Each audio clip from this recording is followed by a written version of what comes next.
Hey Daddy Gang, today's episode is sponsored by Patron 100% additive-free tequila. Unlike other tequila brands, Patron keeps their tequila simple. Patron believes that the best tequila is made with no additives, and I completely agree. There are no secret sweeteners, no added coloring, no extracts. Just 100% agave tequila, baby. And you know what pairs perfectly with Patron's all-natural tequila? Unwell hydration, baby. So Daddy Gang, stick around because at the end of this episode, I'm going to be making a gorgeous, gorgeous, gorgeous, gorgeous cocktail with Patron tequila. Patron, 100% additive-free tequila. To learn more, visit www.patrontequila.com. Megan Fox, welcome to Call Her Daddy. Thank you. I am so happy we are doing this tonight. Same. And I say tonight, which is crazy. I have never done an interview this late in my life. It's 10 o'clock at night. Mm-hmm. Are you a night owl? No, but I find that interesting because you've interviewed so many rappers, and I refuse to believe that they showed up on time or in the daylight. Okay, Offset didn't show up on time, but it was the daylight. But no, I have never done a late night interview, but I do feel like it's kind of a vibe. You might end up loving it. Yeah. Okay, well, I was going to say, guys, it's raining right now. There's thunderstorms in LA. We've got candles going. This makes sense for a Megan Fox episode. When you are like late night by yourself, your kids are asleep, what is your favorite thing to do at night usually? Well, I usually stay by the fire and I like to read. And I read a lot of metaphysical books, but right now I'm reading whatever that new like adult version of Twilight book that's out. It's like a erotic fairy book. Wait, isn't it like the King of or the Court of Thorns? Yeah, I'm reading that. Wait, does it like kind of make you horny? I haven't gotten to the horny part yet. Okay. But I know that I'm gonna get there because I know that he has like the ability to bind her energetically with magic, and I'm already like, I'm here for that. That'll do it for you. Yeah. I remember my friend was reading it. She was like, Alex, I'm not kidding you. I keep waking my boyfriend up in the middle of the night because I'm reading about fairies, but something get me going. I'm like, I don't understand it. Maybe I need to read it. I'm not there yet, but okay. I feel like you should. Okay. And it's definitely a lot more interesting than most of the like psychological textbooks that I read by the fire at night. You're reading textbooks over there? Sometimes. You enjoy that? Can't say I enjoy it. I think that I do it out of... I made like a really clear decision when I was young to avoid the pitfalls or like the traps of social media or just internet usage in general. And so I kind of go out of my way, and maybe it's annoying to be this way, but to counter that by attempting to educate myself. By the way, I didn't graduate high school. So I think a lot of that is just like pursuing things that I'm interested in and wanting to have as much information about it as possible, and trying to not become just like a plebeian or like a mindless, brainwashed sheep. I think most of us today are mindless sheep because I feel that way sometimes when I'm on social media too much. I'm like, what is happening up here? Like I'm not, when is the last time I had an original thought? I'm mindlessly scrolling. Yeah. We got to get it together. It gives me anxiety. Like I have group chats with my friends and they'll send me links to things, but I don't keep like the Instagram app downloaded or anything like that. But even just like if they send me a link to something on Twitter and I open the Twitter website, just the energy from the website gives me so much anxiety that I feel like I immediately contract like ADHD. And I can feel how my thoughts are not able to sustain the same way. And that's just from being exposed to it for like 5 seconds. 30 seconds? Megan's like, get me the fuck out of here. So I can't imagine like what it's doing to everyone, especially like younger kids that are starting so early with cell phones. It's actually terrifying. It's like a drug. Call Her Daddy is brought to you by T-Mobile. When it's time for a big, juicy gossip session with one of my friends, I need a reliable way to get all the tea. And by tea, I mean T-Mobile, okay? Having more 5G coverage means getting 5G signal more often. And as someone who is constantly on the go, it is so nice to have a reliable network that I can count on. Being a T-Mobile customer also means that I have access to a ton of perks like concert tickets, skipping lines at events, and free in-flight Wi-Fi so I can keep posting from the sky. That free in-flight Wi-Fi has been key lately because we're trying to find my best friend Lauren a man on every flight we take, and I have to keep the Daddy Gang updated live with our progress. T-Mobile also has VIP Club Magenta lounges that offer free drinks for T-Mobile customers, and you guys know I can't say no to a free dirty martini. So, Daddy Gang, kick your old carrier to the curb. It is time to block their number. Then go and hit up T-Mobile when you're ready to really be taken care of. Check out the VIP treatment at tmobile.com/benefits. Something I also noticed about you is you just announced kind of that you have like a whole new sleeve tattoo on Instagram. Yeah. What was the story behind that? Like, how did you decide to do that? Well, back when I dyed my hair from the auburn colored red that it was to this color, it was like a bright red. During that metamorphosis, I decided I had bought these I became a victim of Temu. Wait, what? Do you know what that app is? Yes, only because of Super Bowl. Someone introduced me to Temu and I was like, what is this though? And I was victimized and I ordered a bunch of like stick-on tattoos and like fun things to do with my kids. And some of them were fake sleeves because I was like, oh, my kids will love to do this. And I did it on me and I was like, wow, I love it. And I instantly made an appointment to get my arm done. And I started it. But the artist I was working with had a different vision than what I wanted. And so we got halfway up my arm. Dust in the Wind was playing and just that line repeating over and over again. Nothing lasts forever. Oh my God. But the earth and sea and your tattoos that you get kept playing. And I was like, okay, I have to stop because this isn't my vision. It wasn't a bad tattoo. It just wasn't what I wanted. Right. So we stopped with half the tattoo. I kept that for like 6 months. And then I found an artist to cover it. Most people would say I'm grounded, but I'm also very impulsive. Like when I decide to do something, it must be done right then. I can't decide it and then do it months from now. Or I can't plan far into the future. It has to happen instantly. Okay. And so once I found the cover artist, I was like, we have to get it done. And we just did it 4 days in a row. It was like 6 hours a day. They won't tattoo you usually past 6 hours in one sitting because your skin starts rejecting the ink. So I just did it 4 days in a row and sleeved it. And then it healed very weird. It like didn't even peel. It was very weird. It just healed. It was just fine. Someone that you know also got a lot of new ink, and I have to ask about it or I would get roasted on the internet. Mm-hmm. MGK, should I call him MGK or sure. Coulson? Or Coulson or MGK, okay. Whatever you want. He posted and I saw all the comments of everyone mostly being like, what does Megan think about his new tattoo? What does Megan think? What does Megan think? And now I'm sitting here in person with you and I'm like, I have to ask you, like, what did you think when you saw the tattoo? Well, he has like a really special story behind why he did that, which obviously I'll leave for him to tell. Mm-hmm. But he had a relationship with the tattoos that he had that he was very conflicted emotionally, whatever they represented, and I don't actually know. Mm-hmm. He didn't like to revisit those memories of some of those tattoos that he had, and he wanted to get rid of them. But I think the piece that she did for him is very like, I think it's very art. It gives me like Rick Owens. It gives me like, you know, it's like an elevated version of all of those tattoos that were pieced together. I think it's really elegant and it's kind of ahead of its time. I think in 10 years, that'll be a trend. I don't know how many people can take that kind of pain. So I don't know, people will be put to sleep and get the tattoos done, but he did it like fully awake with no painkillers and no. Did you go with him? Numbing.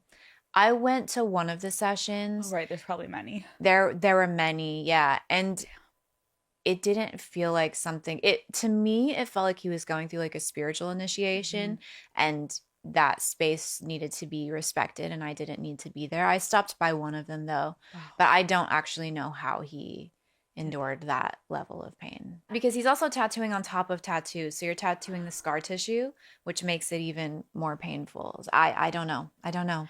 His liver is also probably not doing well at this time. Prayers for Coulson. Yeah. I was thinking about, as I was reading those comments, I'm like, the internet is such a wild place. What is the craziest rumor you've ever heard about yourself on the internet? There's lots of those. We could talk about that for a while. Let's talk about it for a while. Okay, let's talk about it. I guess one of the ones that's very persistent is that I'm like satanic or do satanic rituals or maybe adjacent to Illuminati or something in that vein, which I think really started. I don't know why it started. There was just like that one time that I said I drink blood ritualistically. And then everybody was like, wow, she's into satanic rituals. Classic. But that was a very misunderstood thing. Let me try to explain it. Yeah, give us like some context. Okay, here's the context. Everything is a matter of like what you're accustomed to or what is currently like socially acceptable or normal. And back in like the 50s even, how many times did you see, like, probably never, but like on Leave It to Beaver or like movies from back then or even the 80s, how many times did you see like little boys would go out with like their little pop guns and they would cut their fingers and like be blood brothers, right? And they're like, we're best friends forever now, and they would like smush the blood together on their fingers. That's not satanic, right? That's normal and that's cute. That's sweet. That's like an innocent, like, little bond. Yeah, it's a little bond between kids who love each other. They have a pure friendship. It's like that, except instead of rubbing your fingers together, the drop of blood goes in your mouth. And I don't know why that becomes satanic. I understand people are like, hey, that's weird. But guess what I think is weird? I think it's weird that girls are out here letting guys come in their mouth and they don't know these guys. You're letting somebody put their sperm in your mouth and you don't know what he does. He doesn't even have a job. You met him on fucking Tinder. He's an entrepreneur or whatever. He's in a startup. And you just let him sperm in your mouth. That's disgusting. That makes my back hurt. That makes me sweaty. So fuck you. You're so offended that I got a drop of Machine Gun Kelly's blood in my mouth. You have Brandon from Silicon Valley's sperm in your mouth. He didn't even buy you a nice drink. I'm crying. Honestly, though, it's a matter of perspective. What is so gross about what I did with my soulmate? You guys are out here letting strangers come on you. This is disgusting. These are the facts we really needed to discuss today, Megan. We could end the interview here. You know what I mean? Because this is the hard-hitting truth. And I appreciate the honesty because when you give us a little context, it does kind of make fucking sense. Yeah. And you're right. Like, anyone can look at it anyway. Like, just like Christianity when they're like drinking wine and they believe it's the blood of Christ. Like, everyone has their thing. Like, let everyone fucking live. What do you give a shit? Are you drinking someone's blood? No. So why do you fucking care if I do? Like, it doesn't matter. Exactly. But this is a great point about the cum. And we should circle back on that for the women at the end of this episode and really talk about who should be coming inside of you and your mouth. And yeah, I appreciate this. What other rumors? Do you have any that come to mind? Oh. That's just the main one. That's the first one. And just to clarify, because I didn't go on record of saying that's not true. I actually was raised like Pentecostal Christian. I'm not currently like a part of the church, but I definitely identify with Christ consciousness, and I'm actually a very spiritual, positive person. Except for recently, I've been going through it a little bit in terms of positivity. But definitely have never been a part of a satanic ritual. Don't know any people who've been a part of a satanic ritual. I'm not sure if the Illuminati is real. It probably is. I have not been extended an offer to join. I feel like if it was real, I would have been given an offer to join by now. So yeah, it's just to squash that. Not a Satanist or any kind of like an evil witch, light worker.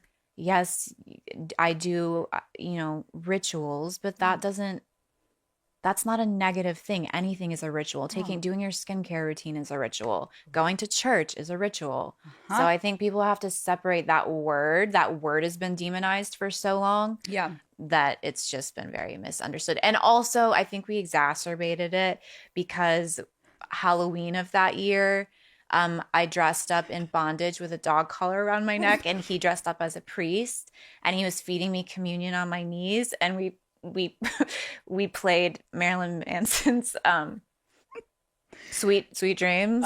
We played that. That was the song to the and people felt like that was a confirmation of the Yeah. satanic rituals. So you can kind of see like where people may like I can see where I planted a seed and there grew a tree in its place. but you're here to chop down the tree and be like, it never fucking happened. Yeah, he didn't want me to clarify. He was like, it's actually so much, just let them Cooler. think that it's so much cooler that people think we're this bizarre, that we're this weird, that we're doing this kind of weird, magical, weird shit in our basement. Like, let them think that this is what's going on. But it is kind of a testament to like everything they see on social media is face value. And it's like, it's not that deep. Yeah. It was Halloween. Yeah. Let's go back to the beginning, Megan Fox. What were you like as a kid? I told my mom when I was 2 that I was going to be a famous actress. So I knew, and that wasn't out of passion for acting, I'll be honest. I just always knew that that's what it was going to be. I had like an awareness of my destiny for some reason at a young age. And I was a tomboy when I was a little kid. I was always outside. I had like a very assertive energy as a child, and whenever my mom would get like secret psychic readings, because she was Pentecostal, so that was a no-no to see psychics, they would always read that she had an older daughter and a younger son, and that the younger son was me.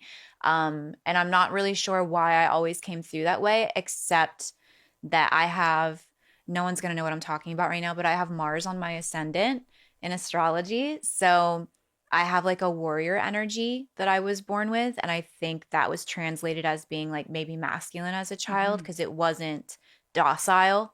But I was like a good kid. I was like a little mischievous and never interested in school. Always knew that that was not for me. What was the dynamic like in your house? My parents got divorced when I was 3.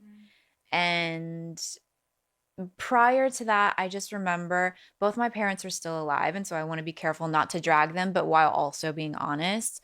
I remember my mother's depression was really, really affected me very deeply, and it was very visceral for me. And like if I were to draw an image of my mother from my childhood, it would be her like, this is not a literal image, but she just always seemed like a soaking wet blanket, or like draped over a couch, like weeping. That would be like my image of mother, because I was so connected to her sadness, or her feelings of being unfulfilled, and also her resentment towards relationships.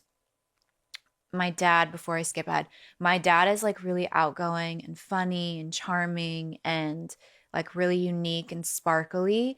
And she was, I don't know, she was not fulfilled in that relationship for whatever reason. They got divorced. From my perspective as a 3-year-old, he kind of disappeared for a little while. She immediately got remarried. My stepdad, who has passed, was probably had borderline personality, but back then he was diagnosed, I think, bipolar. And so he was emotionally and mentally and verbally very abusive to me, not to her. And he isolated me from her, and just in general, like I wasn't allowed to have friends over or like go to anyone's house. So I spent a lot of time isolated in my room, and wasn't able to really even spend much. He wanted her. I guess he isolated her is really what was happening. But it seemed as though I was the one being isolated. Yeah. Then I watched her depression through that relationship as well. And so the messaging that I received is that men, and marriage in particular, drain you of your life force and keep you from being able to express your creativity or express your unique desires. And it's an oppressive experience to be in a relationship, or to be in love, or to be married. In particular, being married. Like when I say the word being married, I feel my chakras tighten up. I feel my back get tight, even though I was married for a long time. Yeah. So does that answer your question about my dynamic? It is interesting. And you have one sibling? Are you older or younger? No, I have an older sister, but she's 12 years older. So she was going to college when I was still really young, and she was gone a lot, because prior to that, when I was really young, she was in high school and she wasn't around much, and she had a boyfriend and she got married and she moved out. Yeah. So I was alone a lot and trying to make sense of my mom's depression and the disconnect, and then the emotional violence coming from my stepfather, and also wanting to be with my dad more and not being able to be around him because he always was a light and he still is a light. And but he was separated from me in a way where I couldn't get to the light. It's kind of like you can't get to God. Yep. That constant like wanting to connect with the father figure, like either spiritually or literally. Yeah.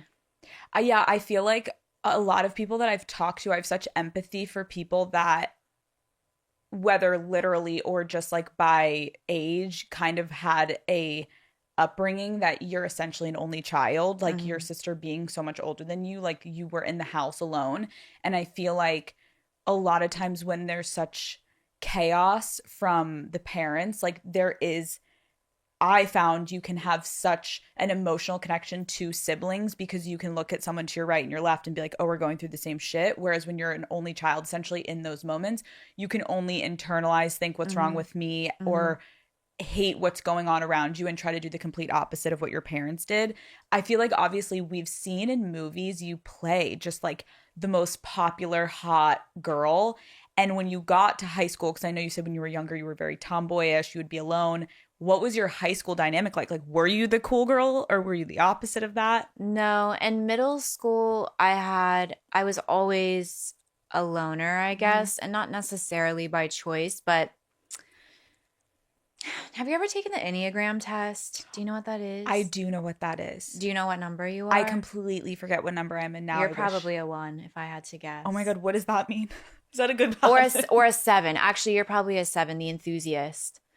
Take it and then tell me. Take it and then like I don't know how this works, but like insert it into this interview and tell me if I was right. And my face pops up like I am a 1. She was no, right. A 7. I think you're the enthusiast. I'm a 4, which is I think in that one they call it the romantic, but it's a personality that's been developed where I identify as being an outcast or being so incredibly unique and unusual that no one could ever understand me. And so for me, like the worst insult you could give me is that I blend in with everyone else, or I have like a vanilla personality, or that I'm normal. But that actually stems from a family environment where I didn't feel that I belonged and never felt a part of anything. And then as I went out into the world in school, that was also reflected back to me, where I didn't fit into a friend group and I wasn't received well by kids. And then as I left school and went out into the world as a famous person, the world received me that way as well, with a lot of contention and a lot of negativity and a lot of projection. And so it's a part of my identity, but it's a survival mechanism to say I'm a pariah, like I'm an outlier. That's who I am, and I'm proud of that, and that's who I need to be now. That's how I self-identify. But really, that comes from a deep wound of looking to have belonged somewhere at some point in my life and never finding a place that I fit. That's really actually interesting to hear, because I was going to say, like, on one hand, it is a survival mechanism for you to get through, but I'm also like, isn't that lonely? Yeah. Yeah, it's super lonely. But I was a lonely baby. Yeah. I've been lonely my whole life. So, and when I meet with, like, I've met every healer, every psychic, they're always like, well, you're a 9 life path. This is your last life. You're an old soul. Old souls are lonely. Old souls are sad. You've been doing this a long time. You've been through a lot of trauma. You've had every kind of experience you can have. And there's like this sort of bittersweet experience of it's lonely, but I also know that part of my purpose is to be in service to others, my children in particular. But yeah, it's not a particularly, like, I feel alone. Yeah. A lot. But to answer your question about high school and middle school, I wasn't cool. I had an eating disorder in middle school, a really bad one. I had to be hospitalized twice. And I was left in there, like, my mom will say she took me out for Christmas. I don't think that's accurate. I think I was in there for Christmas, but I was in there for a few months at a time. Every time they would put me in, essentially I was 5150'd because my eating disorder was so bad. I had braces. I had plucked out all of my eyebrows. And when you do that, when you pluck your eyebrows, by the way, for anyone that's ever going to do this, if you do that when you're sick or your immune system is down, those hairs don't grow back. So plucked my eyebrows out. Most of them never grew back. Why did you pluck them out? it was like like cutting or like Mhm. any kind of a, I was just doing things to myself to like not disfigure myself, but it was a compulsive action that I didn't understand at the time. And then in high school, like if you saw my high school yearbook picture, I'm at that by that point I was cute again. Yeah. I had figured it out somehow, but equally as lonely and like isolated. And I had a friend, but I've never had like a friend group. How did boys treat you in high school? I had a high school boyfriend. I don't know. At that point, I had started like some modeling in Miami and doing like auditioning for acting things. I think during high school, I did that Mary Kate and Ashley Olsen movie. I'm not exactly I think I was like 16, 17. Um, the kids in school, I didn't get like a real reaction from the boys in school. But as I went out into the world doing that stuff, I Then started you did. getting reactions, but also from like much older men, which was weird because they were not my peer group, obviously, and that sent a whole nother like set of confusing messages. Yeah. I'm curious before we do get into that, like when people probably think of Megan Fox in high school, they're like, I would have killed to look like you. Like, did you have insecurities? Yeah, I've Yeah. had body dysmorphia since I was probably like 5. I can remember sitting in the back of my sister's car. She was getting married, and I even remember what I was wearing. I had black shorts that had white polka dots on them, and I was 5. And this is crazy when I look at my children because now I understand what it is to be 5 years old. And I was in the back seat looking at my legs, being like, I have such fat thighs. My thighs are so fat. I was 5, but I also had like I think I was blonde in a past life, or I mean, I've had many past lives. Whenever I would look in the mirror as a child, I was like, that's not me. That never felt like me. Nothing about that face, the hair, the skin color, the body, that wasn't me. I never associated that with me. And so I think that's because I have a strong tie to some of my other lifetimes. And it was always hard for me to accept that this is who I am in this lifetime. And that goes back to when my parents were still married. So I was like 2 or 3. My mom said that I used to go into the bathroom and stand on the toilet and pull up my shirt to see if my boobies had grown. And I would get really upset that I didn't have big boobs. And now $30,000 later, now I do. Solved that problem. Honestly, girl, get it. Yeah, because I was gonna ask you, like, I know you've been open about body dysmorphia, and I know that just doesn't just go away. And like, Mhm. where do you think that control of, because that's essentially a control thing of like Mhm. you're trying to control how you look. Like, Yeah. what do you think now you look back you were trying to achieve? I think ultimately at the time that I was going through it, it was loss of control because of the dynamic between myself and my stepfather and having no autonomy whatsoever, and like not being able to have friends or to leave the house or to even like do things freely inside the house. But prior to that, it was just a feeling of being defective or being unwanted. And for whatever reason, I'm not sure why it manifested specifically as that and not as like addiction issues, which I've never had, but it manifested as body dysmorphia and self-esteem instead. Your ex-husband made headlines recently when he said that you never got to experience being a single young woman because you guys met when you were only 18 and he was Hmm. 31 at the time. Hmm. Do you agree with him? Like, do you feel like you missed out on anything because of that relationship? I feel like, first of all, let me just say, I was not a great girlfriend to Brian. I will be very honest. And like, he was not great to me either all the time, but I think it would be easy for me to lean into and complain about or let it seem like that relationship was one way that maybe I was not great because I was young and really should not have been in a relationship of that level of commitment and that magnitude I shouldn't have been involved in that when I was 18, 19, 20, 21, 22, 23. I shouldn't have been. So I did a lot of like falling in love with other people all the time. I would go to work and fall in love because I was a kid. And um, yeah, I never had the full freedom to like be single and experience that life. And I thought for a minute, when I got divorced that that's what I was going to do.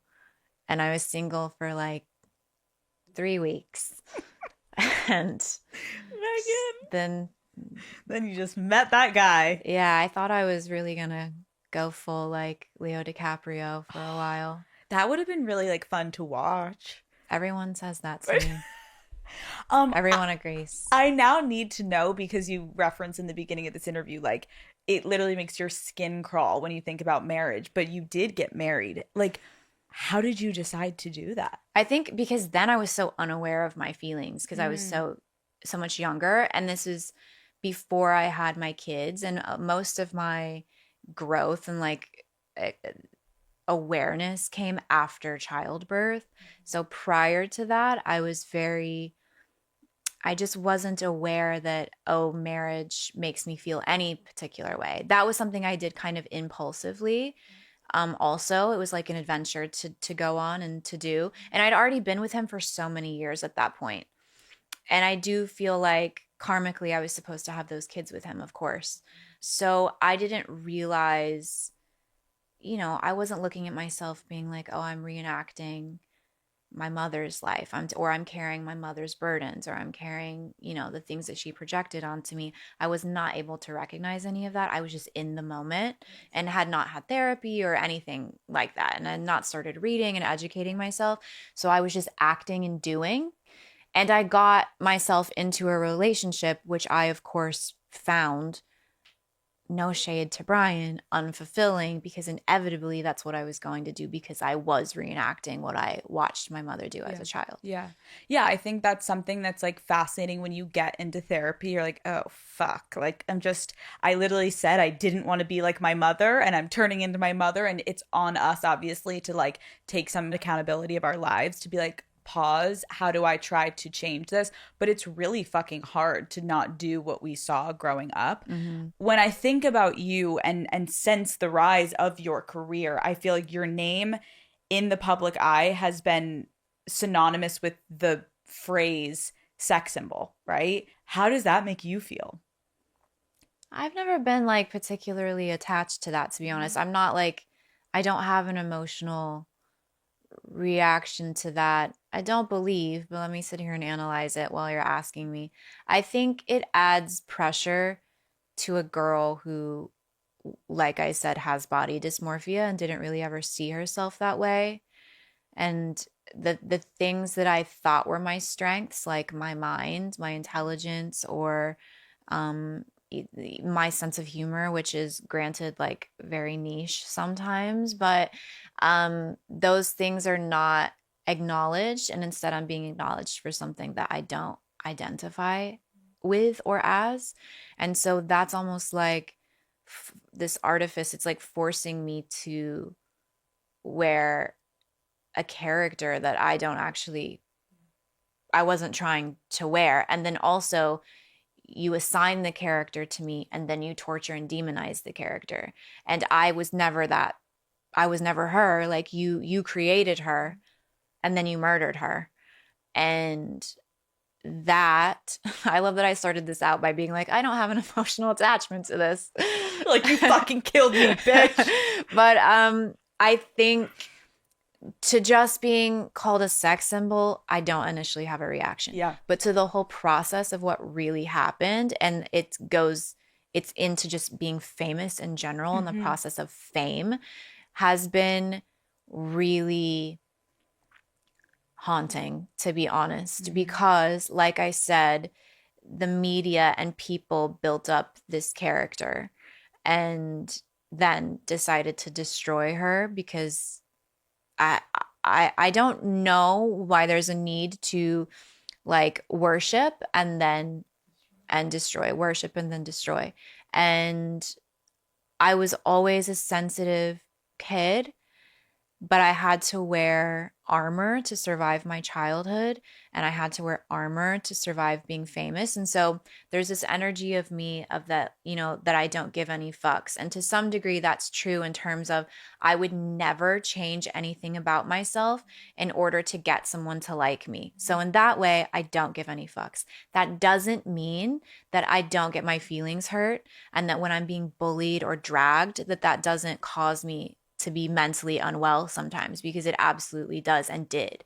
And in 2009, crossing into 2010, I had been famous not even that long, only a couple of years, but the fame was so heightened, it was so intense that all the energy started peaking. And I was going through this process of, I was getting crucified in the press every day and on whatever the blogs were at that time. There was no social media, but like Perez Hilton and like, was it Nikki Swift? There was some Yes. other Yeah, blog yeah, that was yeah. so mean. Yeah. Daily Mail, Do you whatever. remember what they would like say about you? The same exact things they say right now. You could swap the articles from this year with 2009 and 2010. It's the exact same thing.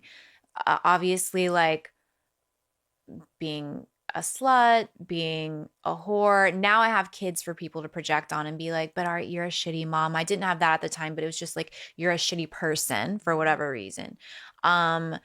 Plastic surgery, fake, talentless. There's so many, so many headlines. I used to get chased by paparazzi who would be like, Megan, everybody's saying that you're overrated. Do you think that you're overrated? Megan, everybody's saying that you shouldn't have got your nose done. Nobody likes your new nose. Are you embarrassed that you got your nose done? Are you sad? Do you regret getting your nose done?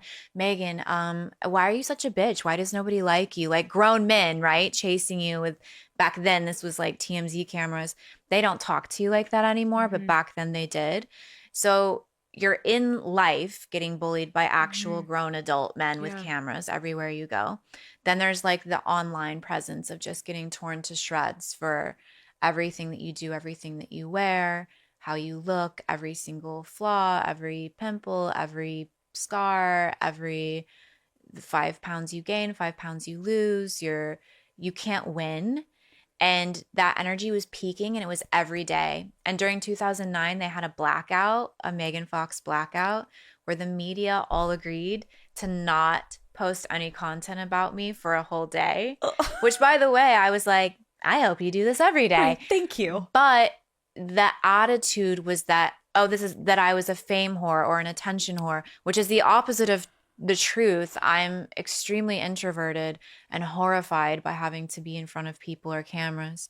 But it got so bad at that point. I was just like, hey, I can't survive the criticism and the bullying anymore. Like, I actually can't live every time I step out of my house, someone has something to say about how I look, or it started to become a witch hunt where I felt like tabloids would send photographers with the intention of getting a bad photograph or getting a bad story. This was around the time, it may have been a little before, but it was in the years of when Britney shaved her head. And so the media at that time, they were on witch hunts, and they would set out to try and find something negative, the ugliest picture they could get to splash it everywhere, because that's what people want to, that gets the most engagement, obviously, even back then before of course socials existed. And that's when I sort of stepped away for a long time. And I was like, I'm good to just not be involved in this anymore, because I actually can't sustain this amount of damage. It's not normal. And I also feel like it was kind of just me at that time, whereas now all of us get it. There's so many other girls that are getting it constantly, but back then it really was kind of just me. There wasn't another actress that was getting it the same way I was getting it. Like, as I'm listening to you, it's, first of all, it's fucking exhausting. Like, I cannot imagine. And what you're sharing with me in the beginning of this, being like, at such a young age, I looked in the mirror and I was like, I literally cannot connect with my physical appearance. And it's so hard for me to look at myself and be like, is that me in the mirror? I don't feel that way. To know the eating disorders and the body dysmorphia, like what you were going through, how exacerbated it then became because you became famous. If you had to say, and I know there's like no answer, but like, why do you think people are so obsessively trying to pick at you and pull you down? I don't know. I think like if I were to try and speak about it from a spiritual angle, that's I'm the architect of this experience. And so I'm drawing this to me because my soul needs to learn and deal with these feelings and be able to transcend this.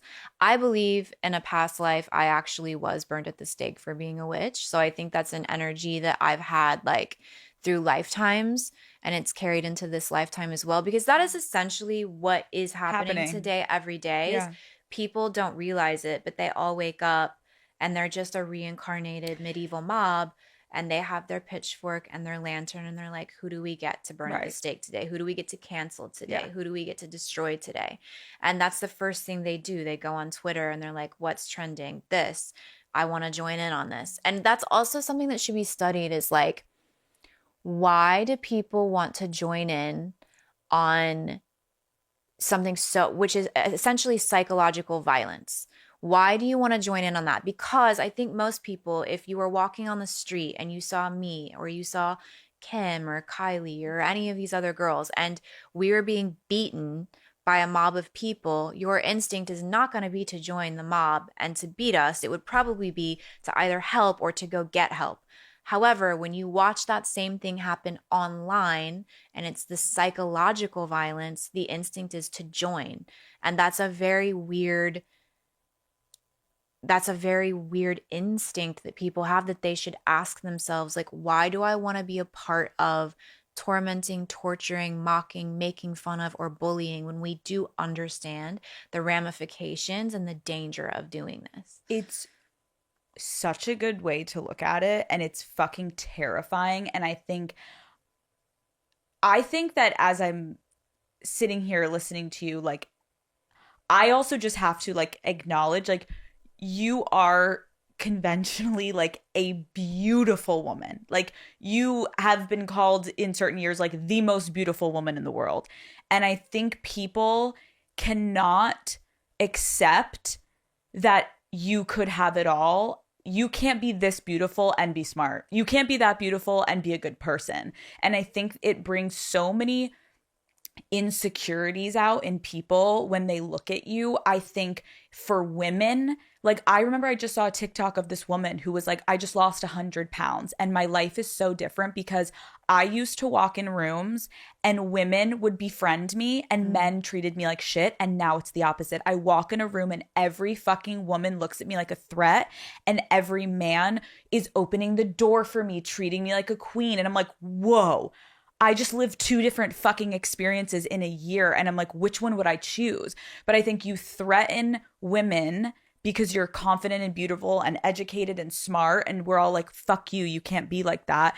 But to men, I mean, I was going to read this to you. I was like, what the fuck is wrong with the world? I read an old article, okay?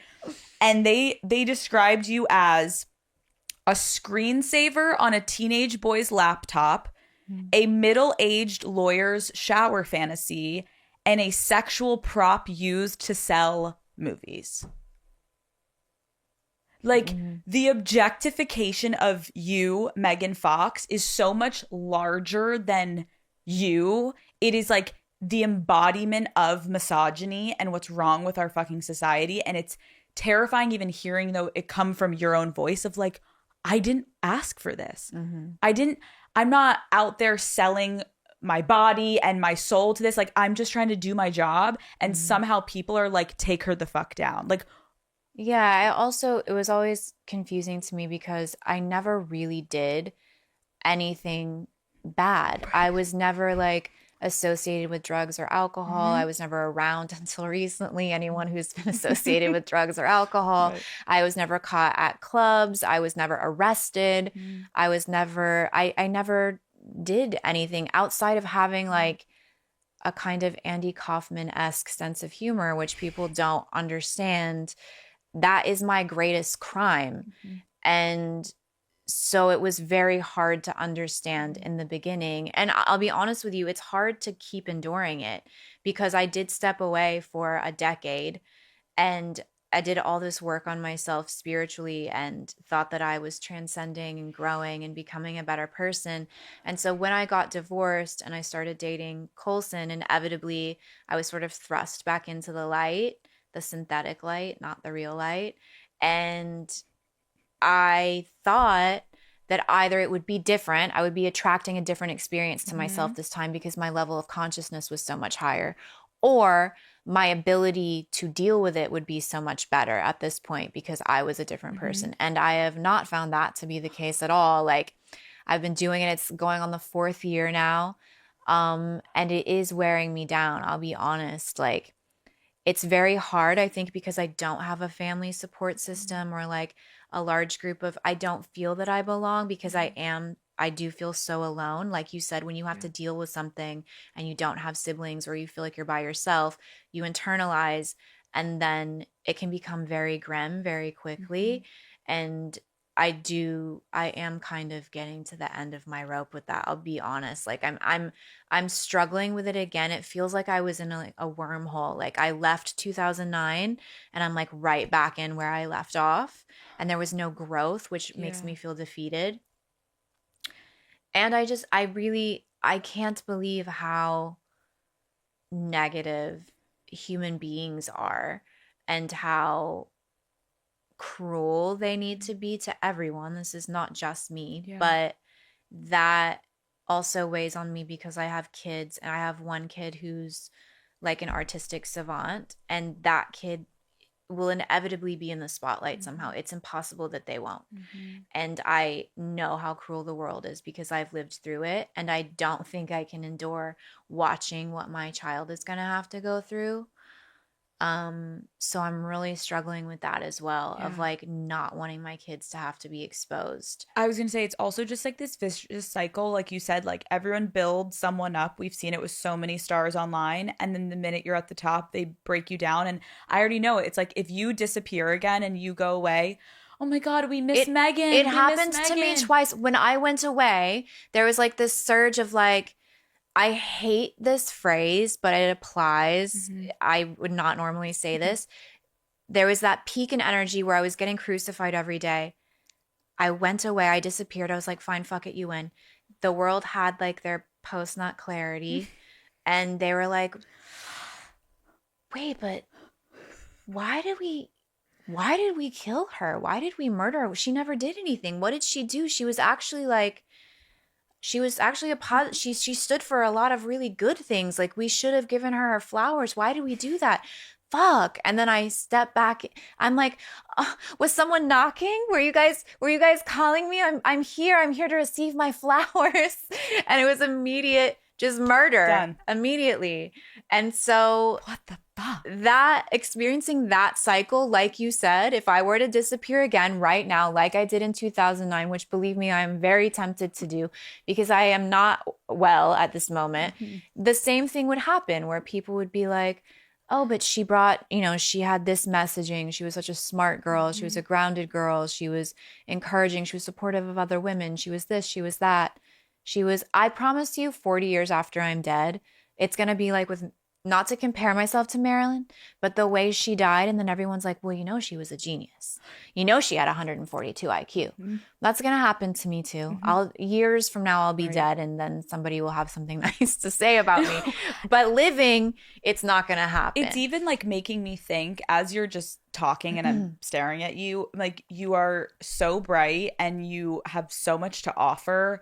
And it makes me sad because I know so many people will listen to this and be like, wait, she's actually like really fucking dope. But it shouldn't take you sitting for an hour and talking.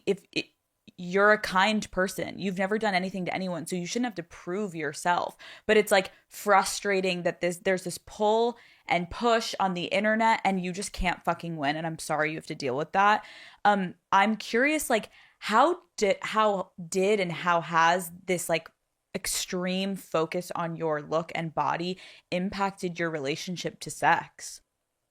That's a good question. I have Virgo in my 8th house, so Megan, you gotta like talk to the girlies that are like, bitch, I have no idea what you're talking about. I know I'm trying. I think Google it. Yeah, you gotta Just you Google gotta it. deeply Google to understand what I'm talking about there. But It does affect, obviously, anything that's going on with your self-esteem affects your relationship to sex. But I will say, I feel like as I took more control of my body, actually, because when I was younger, it was like really scandalous to get anything done. So my boobs have been fake, by the way, since I was 21 or 2. I got them done in between the first and second Transformers, but I had them done conservatively. I've done this way too many times during this interview. I hate it. You gotta No, you haven't. You gotta AI those out. And I can't keep doing that. I'll just bump it in your face when you do it. Okay. Where was I? Okay, so I had them. They were very conservative because back then everyone did the work, but you had to do work that was undetectable. Yeah. Obviously, people have been doing work since Hollywood began. That's the way the studios would bring you in and do a screen test and be like, okay, John Wayne, he needs a chin implant. Marilyn, she needs a nose. She needs this. She needs that. That's the oldest story ever told. But back at that time when I was doing it, it had to be unnoticeable. But I always, that little girl that was in the mirror, like, where are my boobies? I always wanted big boobies. And so I wasn't happy with the first set. The same thing with like, can we just talk about plastic surgery since we're on this? Let's talk. Yeah. Okay. So I'm just going to go through all the things that I've done. Love. Call Her Daddy is brought to you by Tinder. Dating app culture has gotten so complicated. I feel like every week I hear about a new app with new rules. It's time to just go back to our roots, you guys. Tinder is back and it's easier than ever to put yourself out there. The OG dating app is here for whatever you're looking for, a partner, a date, just a booty call. I see you out there and Tinder's got you covered. A new relationship starts on Tinder every 3 seconds. Every 3 seconds. You could have 3 boyfriends by now if you were swiping during this ad, okay? And if you do have 3 Tinder boyfriends right now, please report back to me. That sounds messy and I want all the details. Let's put the fun back into dating apps. Dating isn't supposed to be stressful. Tinder gives you the freedom to meet people your way. So instead of overthinking an opening line, just go and shoot your shot. If you've been looking for a sign to simplify the dating game, this is it. Explore all the possibilities for yourself. Tinder, it starts with a swipe. Download Tinder today. Can we just talk about plastic surgery since we're on this? Let's talk. Yeah. Okay. So I'm just going to go through all the things that I've done. Love. Because I feel like there's this stigma and I'm not going to win. I'm going to do this. I'm not going to win. Okay. However, I'm hoping it sets some people free. Let's go.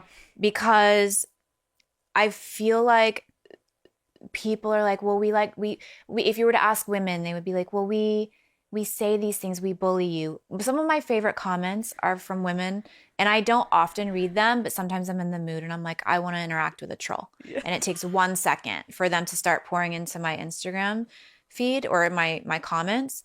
And they're often from women where I'll be like, holy shit, that is a particularly cruel thing to say. Who is this person? And I'll click on it and she'll be like, women's life coach, crystal healing, loving God, tantric lessons, divine feminine. And she's under my comments being like, you know, crucifying me for being plastic or whatever. So if you were to ask her, she would be like, well, that's because she perpetuates an unhealthy standard of beauty, right? But, and so here I am, I'm going to be fully transparent. I still won't win because there are some girls who have been transparent. I don't want to like bring people in, but someone like a Kylie has been very transparent. That is not helping her. Women are still brutally dragging her just the same.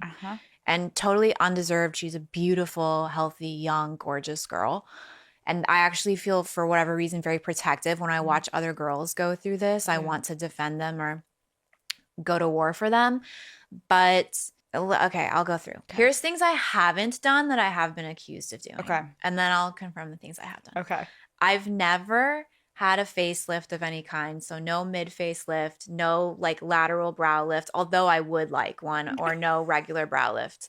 I've never done threads. I have researched them. That's not because of some moral thing. I just don't really believe they work. And I'm also afraid that they would interfere when I do need to have a facelift. But I am very tempted to go have my eyebrows snatched like all the way. I want that look sometimes. That seems fun. And you can do it on a lunch break. And I see why it's so tempting. And I have researched it, have not done it yet. Okay. I've never had this done. What is this? Oh, buccal fat? Buccal fat? I've never had that done. I'll never have any fat removed. I'm a very like lean person that doesn't have enough body fat or fat in my face. So I will only ever put fat in. I will never be taking fat out, which leads me to I've never had any like liposuction or body contouring or anything like that. Okay. I've never had, what are other things you can have? Butt implants. I mean, I would be so flattered if somebody thought I had a BBL. That ass, Megan. If I could, I would. I don't have the extra body fat. I would get it done if I could. That dump truck. And that surgery is such a hard one to recover from. It's so insane. It's basically like 3 months you have to lay flat on your face. I could never be me. You're bruised for an eternity. If I were to ever do that, I would come out with, I would be like, if I'm going to survive that surgery, you're going to give me an ass that's like an anomaly. Like I'm going to walk through a park and I'm going to turn around and everyone is going to be whispering and laughing and talking because they're like, what are we looking at? Like circus freak. That if I'm going through that healing process, you're gonna do it. I want that. I'm not coming out with like, has she been like really hitting the gym lately? Extra squats. No. I want it to be massive. Yeah, it's gotta stop people in their tracks. Okay, but I don't have the body fat to do that, so that's never gonna happen. But at the time, when in the future you can take donated fat from people, I will be doing that, and you will be seeing this situation. Go down in the park. Okay, what you have had. What I have had done, like I said, I had my boobs done when I was 21 or 22. I had them redone after I was done breastfeeding my kids because I don't know where they went, but they went. And then I had to have them redone very recently because the first set, I didn't have enough body fat to disguise. You could see the rippling of the implant, so I had to switch them out to this set. I don't like surgery. My body does not react well to general anesthesia. Okay. And so when I go to have a surgery, it's a very big deal. And I have all my doctors have to meet with me before and have to tell me if they've seen any omens, if they saw any owls, crows, if anyone stepped on a spider, if there are any dead insects. Like my doctors have to go through this with me because I'm very afraid of dying under general anesthesia. So I don't take surgery lightly, and therefore I have not had many of them because of that. So that's probably a saving grace that I have this paranoia or this fear, because God knows what I would have been up to. Do your doctors think you're insane? They're like, oh, this No, they bitch. love me. No, they love me. Yes, I saw an owl, Megan. Let's reschedule. No, we all. And by the way, I'm like, I'll still pay for the surgery. Just do not also make sure the music playlist, no music comes up that reminds you of like your ex-girlfriend or an ex-wife or anything that's going to make you upset because you are the surgeon.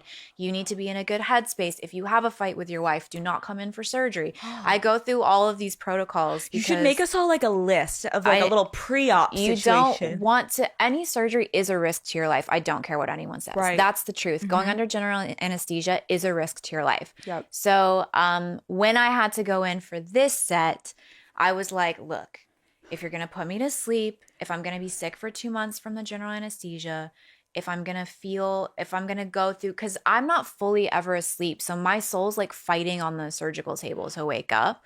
It's a very traumatizing experience for me. I was like, I better wake up with the biggest boobs you can fit in my body. And that is what he said he did. And they're not even that big. They're a 32D. Which is not that big. They just look big on my body because my body's tiny. Right. But if he could have gone bigger, I would have had him go bigger because I don't like surgery. And the fact that I had to do it, I was like, I want a reward for the suffering I have to go through. I don't want to wake up with a full B cup. There's no fucking point in that. I'm not doing it. Right. You want titties. I wanted titties. I said, I don't care what's on trend. Give me 1990s stripper titties. That's what I want. And he did it. Girl, you look amazing. Thank you. And then I had my nose done when I was in my early 20s. And that's something I've literally been accused of having like 6, 7, 8 rhinoplasty surgeries, which is impossible. Your nose would get necrosis and fall off. I haven't had a rhinoplasty since I'm going to say 23. It's been well over a decade. Okay. I've not touched my nose since then. Okay. We didn't contour my nose. Yes. We didn't contour my nose. You did. No, we didn't. Your nose looks tiny. Fuck, Shut the Jenna, fuck up. we didn't contour Jenna, it. you're fired. Should we contour it half? Should we show everyone how I contour my nose? Shut the fuck up. Your nose looks... No. I can make it tiny like a little elven princess. I make it so small. Within 1 inch of its life, I contour it. And so I think people think I keep constantly working on it. It is just the contour. I can't believe I'm doing an interview without nose contour on. I'm traumatized. You don't understand what a big deal this is. This is like me not having done my eyebrows. It's very scary for me. I'm traumatized that you think that your nose won't look good right now because I'm like, the fuck does my nose look like? No. I like to contour it down until it's just nostrils, like Voldemort. Just no nose, just 2 holes here. Wait, after this, can you teach me how you contour your nose and I'll do it next to you?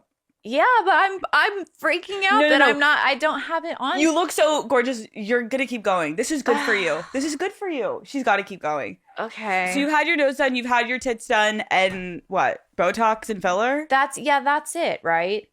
Oh, there's one thing I had done that I'm gatekeeping because sorry. What? It was really good, and it's not a known like plastic surgery. People don't even really know about it. Will you tell me off camera? Yeah. You don't need it, I don't think. Really? You're not going to want it. I wanted it very badly, and I needed to do it. And it's something that... Can you give us a hint? No. No? Okay, Yeah. so that's it.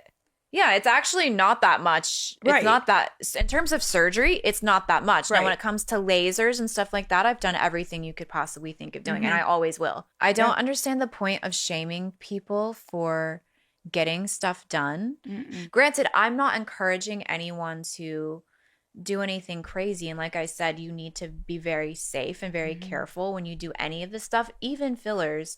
Like people that get fillers in their nose, you can get necrosis from that. Like none of this shit is really safe. It all comes with a risk. So I'm not encouraging people to just go out like blindly and do things. You should do your research. However, it's a very weird thing to shame somebody for. And coming back to your question about sex, the more that I've taken control of my body and done the things that I've always wanted to do, the more comfortable I am in my body and the more freedom I have sexually and the more embodied I feel sexually and am more like playful and confident in that way. Versus when I was wearing a body that didn't feel like my body because I always wanted it to be different. Yeah. I appreciate you sharing that though, because I think you're right. It's like to the women that are shaming women for getting work done, if you are so triggered, that probably means you have an insecurity where maybe you've thought of getting fillers or Botox or something, but maybe you're too scared. So then you shame women that have done it.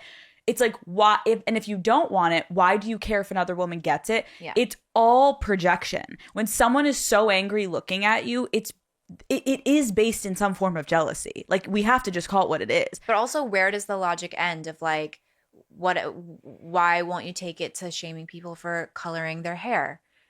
So true. You know what I'm saying? Or wearing gel nails, or where does that logic spray tan stop? Yep. What's natural enough for you, and then what's fake, and what's the barometer? And like, why do we all have to follow some kind of a standard? It doesn't make any sense. Like, can we talk about your book for a second? Yeah. So you released your book, Pretty Boys Are Poisonous, and you basically write about the fact that you have your entire life kept the secrets of men, which, again, if anyone asks, like, why? It's like, we kind of talked about that today. It's like, well, what the fuck? If you say it, no one believes you, or they shame you, or they call you a whore. Like, there's certain reasons why women don't come forward and say these things. And you wrote a lot in this book. One of the common themes I wrote down was like, throughout the book, you talk about minimizing yourself in order to make a man or men feel comfortable and confident and important. When was the first time you remembered doing that in a relationship? Like, bringing yourself down? So tricky because my relationships are public, so it's hard to say. But Okay. I would say very early on, like when I first started going to award shows and things like that, feeling judged for like my naive excitement over like first experiencing some kind of success, or like being at like, oh my God, I'm at the MTV Awards, like, whoa, this is so cool. And that being met with what felt to be criticism or judgment, and then me shrinking and receiving the message that it was embarrassing to like these things or to be happy to be a part of these things, and that I needed to quell that and reject it maybe. Have you ever had someone that like had a very strong opinion to be like, you're not allowed to wear that, or don't be like as outgoing in at events? Like, how controlling have you experienced relationships become? I haven't had somebody control clothing and things like that. But definitely, yeah, definitely just down to like maintaining too much eye contact with someone else, or having, being too curious during a conversation, or to the point where it's like, well, I just won't talk to anyone. I just won't look at anyone. I won't shake anyone's hand. Like, I'll just sit. And that's one of the poems you're referring to is, I think it was The Art of Becoming an Accessory. Yeah. And feeling like an accessory where I'm there, but why am I there and what am I doing? I don't have like, I don't have a presence here because I'm not allowed to be. Another theme is toxicity in the book. I wanted to read you this particular line. I prefer the agonizing psychological abuse of this trauma bond to the prosaic tedium of a regular life. Why do you think you gravitate towards toxicity over stability? Because stability sounds boring. Megan. It does. And that's the truth. It sounds like it's not romantic. It doesn't sound like it's passionate. The literal definition of passion is to suffer.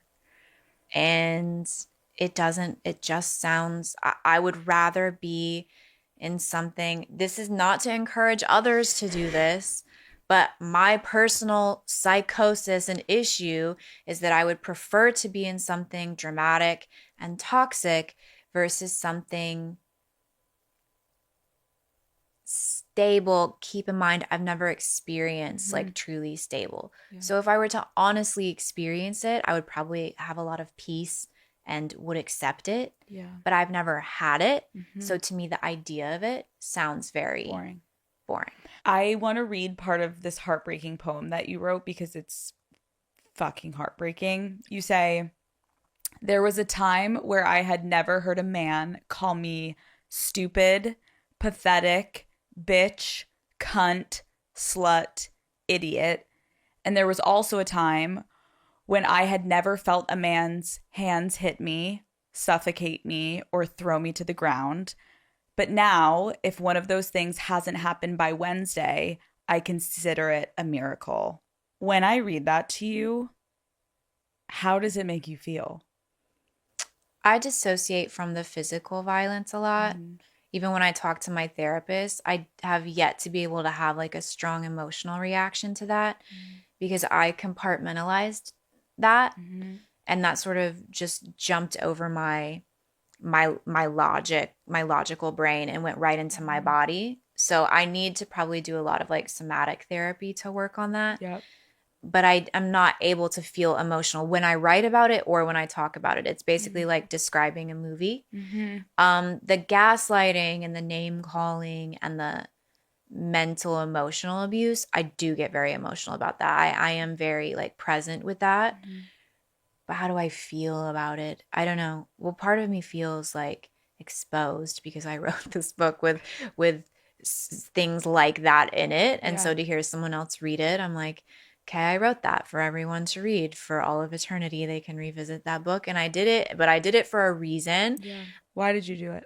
One, for myself, I think, because obviously it was therapeutic to get it out and to get it out in a way that's different than to just talk to a therapist and like the words float away into nothingness. To put it into a book, I know that it'll find, even if it's only one person, it'll find someone that needs to read it, and they will experience some kind of healing or some kind of inspiration from it. And therefore, that gave my pain a purpose versus me just trying to heal privately. It also just felt like a demon that I needed to have exorcised from my body. Like I needed to get it out in this way. Do you remember the first time that a man hit you? Yes. I don't know that I can tell the story. I have to be so careful. No, of course, of course. I guess I could just ask, like, once something happens more than once, there's a way that you can almost, I don't want to say like normalize it, but you do. You acclimate to it, yeah. When it happened the first time, do you remember your reaction and like how you handled it and moved? Yeah, I fawned. That was my initial reaction, the freeze, fight, flight, fawn. Fawning is like, it's a combination of freezing and then also attempting to soothe the other person. So that was my initial reaction. And it was definitely shocking. But like I said, I almost immediately compartmentalized it and went into nurturing the other person to like calm the situation. And I don't know, I just took it on as my own burden right away instead of feeling the trauma. But I think that's like really relatable, and that's how fucked up it is to be a woman. Like we're trained to like make men feel it's okay, like make them feel comfortable. Also because I think it's a survival mechanism, because if you can de-escalate a situation with a man, you don't know how much farther that was going to go. So our brain goes to, it's like, I was talking to my therapist about this the other day. She was like, I call it like the blowjob effect. It's like when you're about to get sexually abused or something's about to happen, it's like you can rationalize like, okay, if I just give him a blowjob, that will stop me from having to have sex with him. And then people will shame you of like, you gave him so you did do, it's like, you don't know what's going to happen. They could have a gun. They could try to fucking kill you. We know what men are capable of. And so there's moments where it's just survival. Again, I think it's such a privileged standpoint when people would be like, what do you mean you soothed him? I know exactly what you mean. You immediately go into survival mode of how do I completely de-escalate the situation? The poem you wrote called Rape, did anyone in your life know that you had survived that type of sexual abuse before you wrote this poem? Yeah. Not my parents or like my family, but people that I've been with like have known. Yeah. Did your family reach out to you once the book came out? No. Interesting. Did that shock you? No. I'm so sorry. That's okay. I mean, But that's telling of the relationship. Yeah, that perfectly reflects as I would anticipate it to. Yeah. We're going to move on to your relationship a little bit. Okay. Mr. MGK. Call Her Daddy is brought to you by Shopify. Now is your time to build on a hobby or establish a global empire. Daddy Gang, if there is one thing I know about being an entrepreneur, it's that the path is very unpredictable. Luckily, Shopify will have your back at any stage, no matter what happens. Shopify is a commerce platform that allows you to start, grow, and manage a business. Whether you have a side hustle that you're passionate about or you're running a multi-million-dollar empire, I see you, and you can do it all on Shopify. I know when I started my own business, I had no idea how much we were going to grow. And I've learned that it is super important to find partners that you can rely on at any size. The platform also makes widespread reach possible by allowing users to tag and sell products globally across all major social media platforms. Shopify works to fit your needs, and it's catered to you. There are tons of fun themes to choose from, and it's easy to use, drag, and drop edit. Shopify is behind so many brands that we all know and love. Millions of people in over 170 countries are using the platform, and you can too. Daddy Gang, it's time to build your brand. Head to shopify.com/daddy to see how easy it is to start your business today. We're going to move on to your relationship a little bit. Okay. Mr. MGK. Mm-hmm. Obviously, this book has a lot of heavy topics, and I know you clarified on multiple interviews you did, like, I'm not just writing about one person, I'm talking about my life experience. But how did that book just like impact your relationship in the moment? Did it open wounds? Did you have to have a lot of conversations? Like, I can imagine it was tough. Yeah, and because some of the poems are about him, and they're obviously about him. Like, Yeah. a 32-year-old narcissist attempts to quantify his crimes is about him, and he knows it's about him. And there are other ones like Ghost of Christmas Future, obviously about him. But I also didn't really write anything about him that he hasn't said about himself in his own music. However, that doesn't make it any less sensitive for him to experience me writing about it, because obviously he feels in control when he's telling his own story, or even like maybe he's able to hide behind the music a little bit, even though he's saying all the same things. Yeah. It felt different in this format. So obviously he would have to be asked for his experience, but it was not easy. And I think he was like really nervous and worried, because there's a lot of explosive content in the book, obviously. And there was some fear there. Yeah. And also, I mean, some of them are about him and are savage. They are, Megan. They definitely are. Go read the book, everyone. I feel like everyone has such like an opinion on your guys' relationships. You know, you got engaged, then I think it was called off, then we don't know what's going on with you. Like, how would you describe your relationship with MGK? I think that what I've learned from being in this relationship is that it's not for public consumption.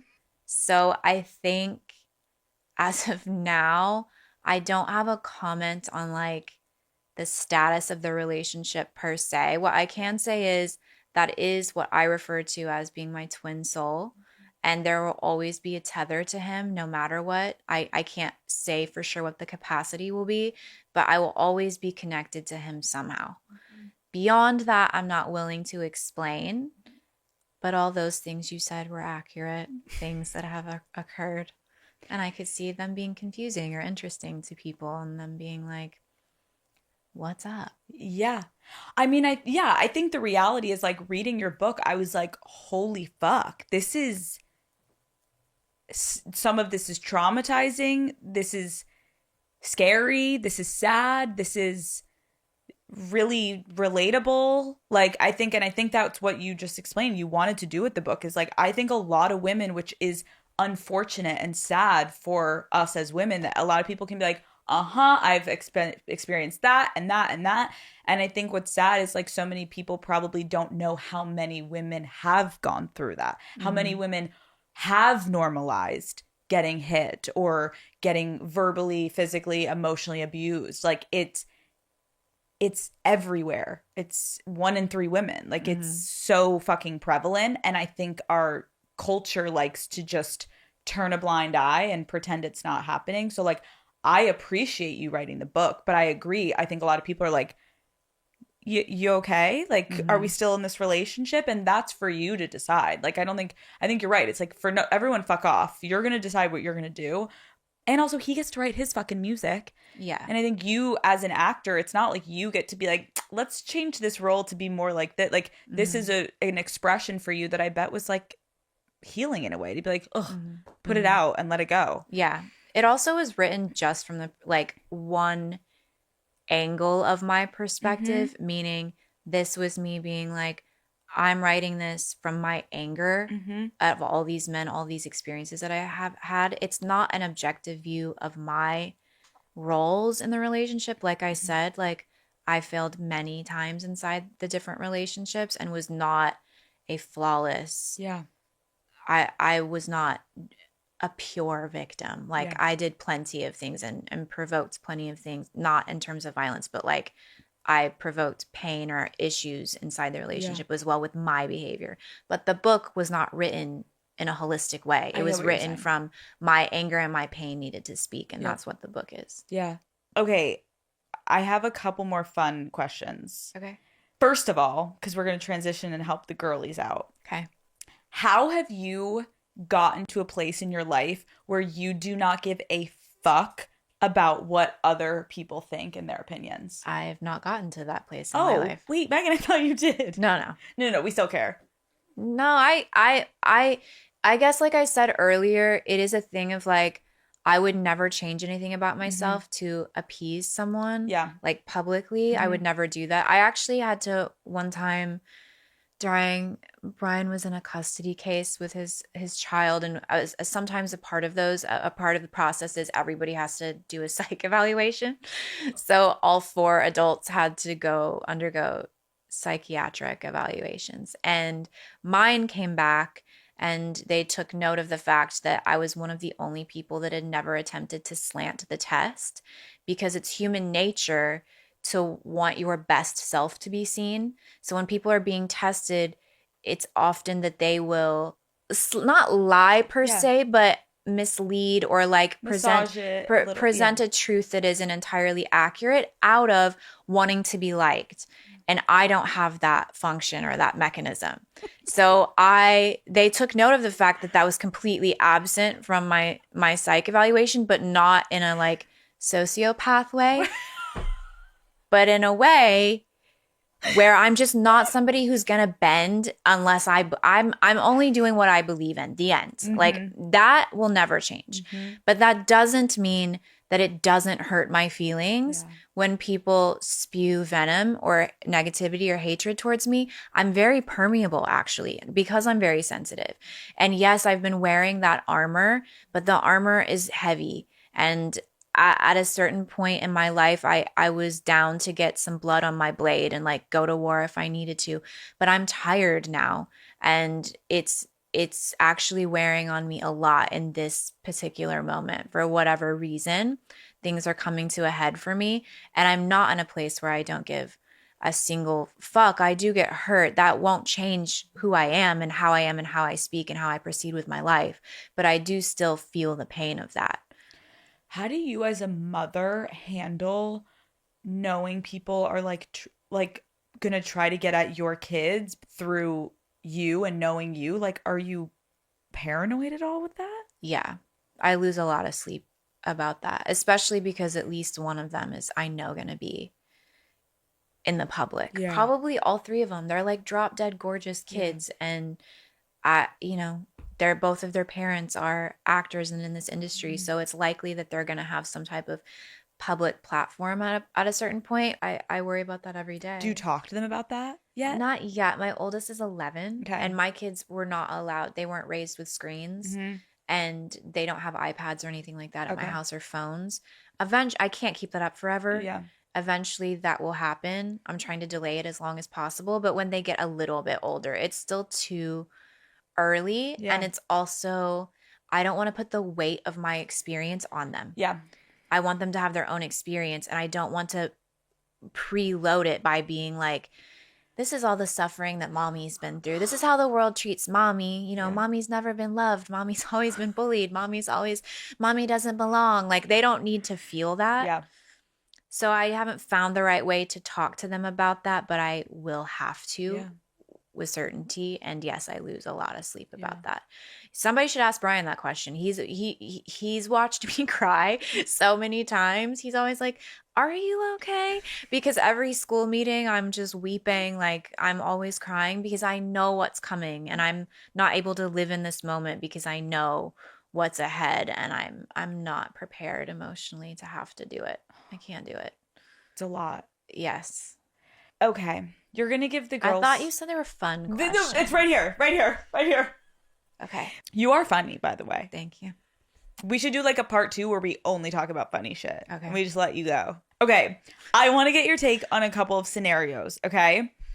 What would you say to someone who, and then like it's a girl going through it, okay? This girl sees a hot guy at a bar, but is too nervous to go up to him and make the first move. What would you say to her? It's not going to be worth it anyway. Megan. It's not. You're like, you're the same bitch that's getting fucking cum in your mouth. Like, go home. It's not going to be worth Go it. home. It's not going to be good. Would you ever go up and approach a guy? I can't be bothered. It's not. What do they give you, really? What do you get out of it, really? I'm sorry. Have you ever gotten a magical dick? Have you ever gotten a sacred dicking down where you're like a better human afterwards? Have you? Because if you have, please tell me. But in my experience, that's not what happens, and it's not worth the drama that they bring and they cause. It's not worth it. Your dick needs to be in direct proportion to the drama that you cause. And if it's not, then you need to fuck the fuck off. I mean, they'd be so little, or they'd be huge. There would be no like medium boyfriend size dicks anymore. Right. Wait, how did you meet Colson? He go up to you? Oh no. Oh no. No. For the audience, I did not connect those things. So I just want to make sure that that's not an ongoing continuation of a sentence. Yes. Yes. But how did you meet him? Did you go up to him? I met him on set. And we were in a scene together. Oh, right. The music video. No. It was before that. We were doing a movie that will forever be upset that we met on the set of that movie. But we were doing a scene. And I had seen his picture before he showed up. And I knew just from his picture, I was like, fuck. I recognized that person. And then I looked in his eyes and I was like, oh, yeah, it's you. I've known you for thousands of years.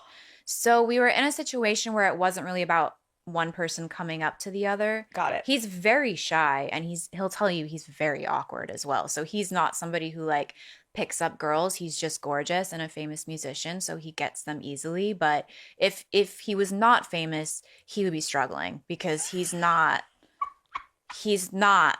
good at that. He isn't. He's a brilliant musician. He's not good at picking up girls or conversation. Are you good at it?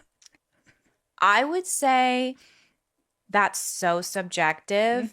But no, I don't think I'm good at it because I don't like to. I don't flirt. I see how girls flirt. I can't be bothered to do that. I also ask them questions they've never been asked before that they don't want to answer. Like what? Like the questions you're asking me and shit we're talking about now, where I'm like, what's your deepest mother wound? Like, no guy likes to talk about that shit, especially right away when they don't know you. Right, you're like, let's talk about what happened. What happened in the childhood? They're like, huh? Yeah, what are you most traumatized by? What's your weirdest fetish? What's your like, they don't like to feel exposed. So I'm not good at that. Because they just want you to be pretty and really dumb. And I don't like to play that game. I agree. What if a girl keeps comparing herself to her best friend? How do you stop comparing yourself to women? That's a great question. I don't know that I've ever been in that. You mean it from like a standpoint of jealousy comparing to, and more of like an envy? Because there's so many, it could have a venomous element, or it could just be like, wow, I'm really proud of my best friend. I wish I could get my shit together and be like that. There's different aspects to it. One, I think, is not necessarily unhealthy to be inspired by your friend and to take notes and want to move in that direction. But if it's unhealthy and it's toxic, I don't know that I have great advice. Like, you have to start working on yourself, and because you have insecurities and things that you need to heal, and probably desires that need to be satiated, and all of these other things that you need to work on, because jealousy will always be there with your friend or with just all others. Socks. Okay, what if a girl is hung up on a guy who ghosted her after a date? What do we do, Megan? I don't know. I can't be friends with that person. You can't be friends with the girl? No. No, what do you mean? Is that rude? I can't be friends with that person. She's upset after she went on a date with a guy one time and he ghosted her, and she still is obsessing over him? No. Yes. You can't be friends with her. I can't do That that. wasn't the question. You're like, I cannot be friends with him. Oh my god, I'm peeing. Okay, we're not friends with her. Okay, what about a girl that's too afraid to tell her partner that she's never had an orgasm? Well, you gotta do that. You gotta say that. That is, I feel like all of us have been in that position at one time or another. That is not worth living like that, though. You cannot. What is the fear that he's gonna feel so insecure or so overwhelmed? How would you do it? Is the question specifically, I've never had an orgasm with you, or I've never had an orgasm? With you. That's a different question. Okay. I think, how long has it been? I'm making this up. Well, if it's been a week versus 10 years, that's a different conversation. It's been like a year. Ooh, that's a long time because now you're a liar.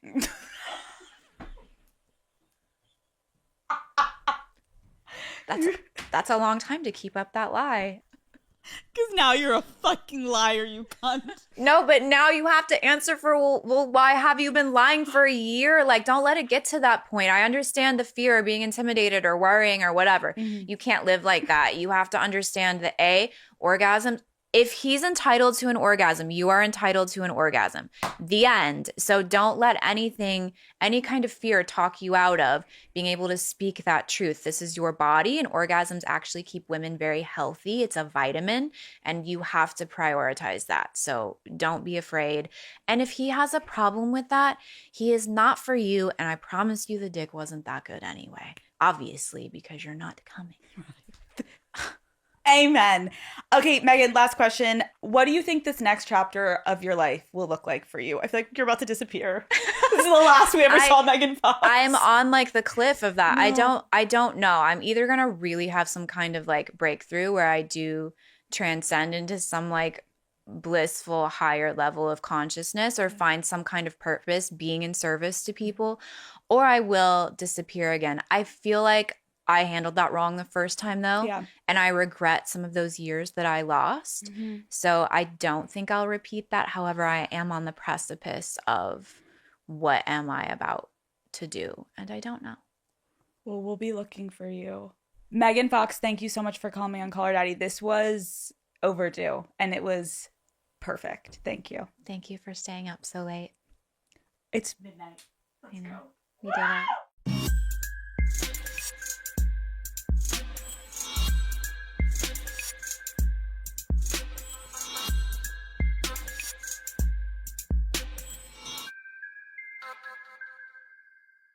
Okay, Daddy Gang, today I am going to mix you up a cocktail with two of my favorite ingredients, Patron tequila and Unwell hydration. This drink is the only thing Matt and I have been drinking at night, so get ready. Here we go. I was actually a bartender in college. I was horrible. I remember this one guy, I'm at the bar, it's like my third night on the job, and he is asking me for an old fashioned. Then he asks me for a Manhattan, and I keep being like, sir, you know what, we're out of those ingredients. Or I'm like, I just feel like that's not like your vibe tonight. Like, I don't really think you want to drink that. And he's like, okay, what do I want? I literally got him a cup of ice and I just poured tequila in it and I was like, here, drink what I drink. That was just my lazy way of saying like, I don't know how to make any of that, sir, but smile and everything's gonna be okay. I mean, he gave me a fat tip. Work smarter, not harder. But today I don't need to be a mixologist. I have the two ingredients that I need. I'm actually gonna add a third, soda water. Revolutionary. This cocktail calls for 2 ounces of Patron tequila. Boom. Today, I am using the Reposado. I'm a Reposado girl. Next, we are gonna do the kiwi pineapple Unwell hydration. This is gonna be the drink of summer. I can already feel it. We're gonna fill it up almost to the top with Unwell, and we're gonna do a splash of club soda. I'm someone that likes a little bit of bubbly, but not too much. Wait, so sexy. We're gonna do a little douse. A little bit of, and now kiwi. Yeah, I got fresh kiwi for this. Oh wait, you guys, you know how bartenders do that where it's like a little, wait, does that look cute? Was this unnecessary? Yes, with tequila, you're gonna need a little bit of that pineapple. Oh my God. I mean, gorge. That looks so bad. Maybe we'll put it in there. Is that weird to put in there? I'm gonna put a globber. I'm gonna put a piece of pineapple in my drink. That looks disgusting. Cut this. This literally makes me think about my wedding. I kept having Patron and just like a splash of pineapple because when you're on the beach, like I feel like that's all you want. Well, this is delicious. And on the side of your Patron, a little guacamole, never hurts. Woo!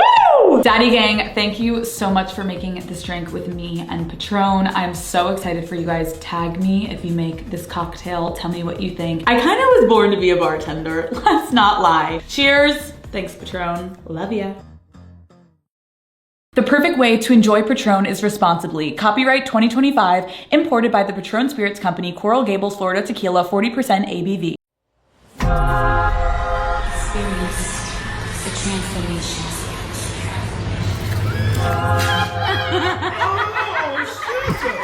Mama. Love believes all things. Love hopes all things.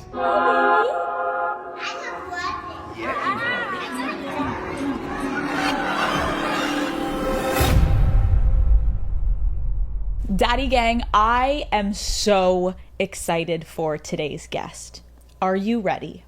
Sierra is here. She is a Grammy award-winning triple platinum musician. She's also an entrepreneur, cover model, fashion icon, wife, mother. I mean, goddamn, is there anything that she doesn't do? I cannot wait to sit down with her and get to know her today. I remember being so obsessed with her music when I was younger, fully had a dance routine to 1-2 Step. I still remember the choreography to this day. Maybe I will have to show her my dance moves. She like fully leaves and walks out. She's like, you're so bad. No, but in all honesty, you guys, if you think about it, in her 2-decade-long career, Sierra has seen ups and downs, but our girls always come out on top. And Daddy Gang, we're getting into it today. We are going to discuss toxic relationships, knowing your worth, leveling up in all aspects of life. This episode is going to be, I already know it, full of wisdom and advice and just things that are going to make you feel good, okay? So come hang out with me and Sierra. Sierra! This beat is, she's like, I'm not coming in now. Let's go! What is up, Daddy Gang? It is your founding father, Alex Cooper, with Call Her Daddy.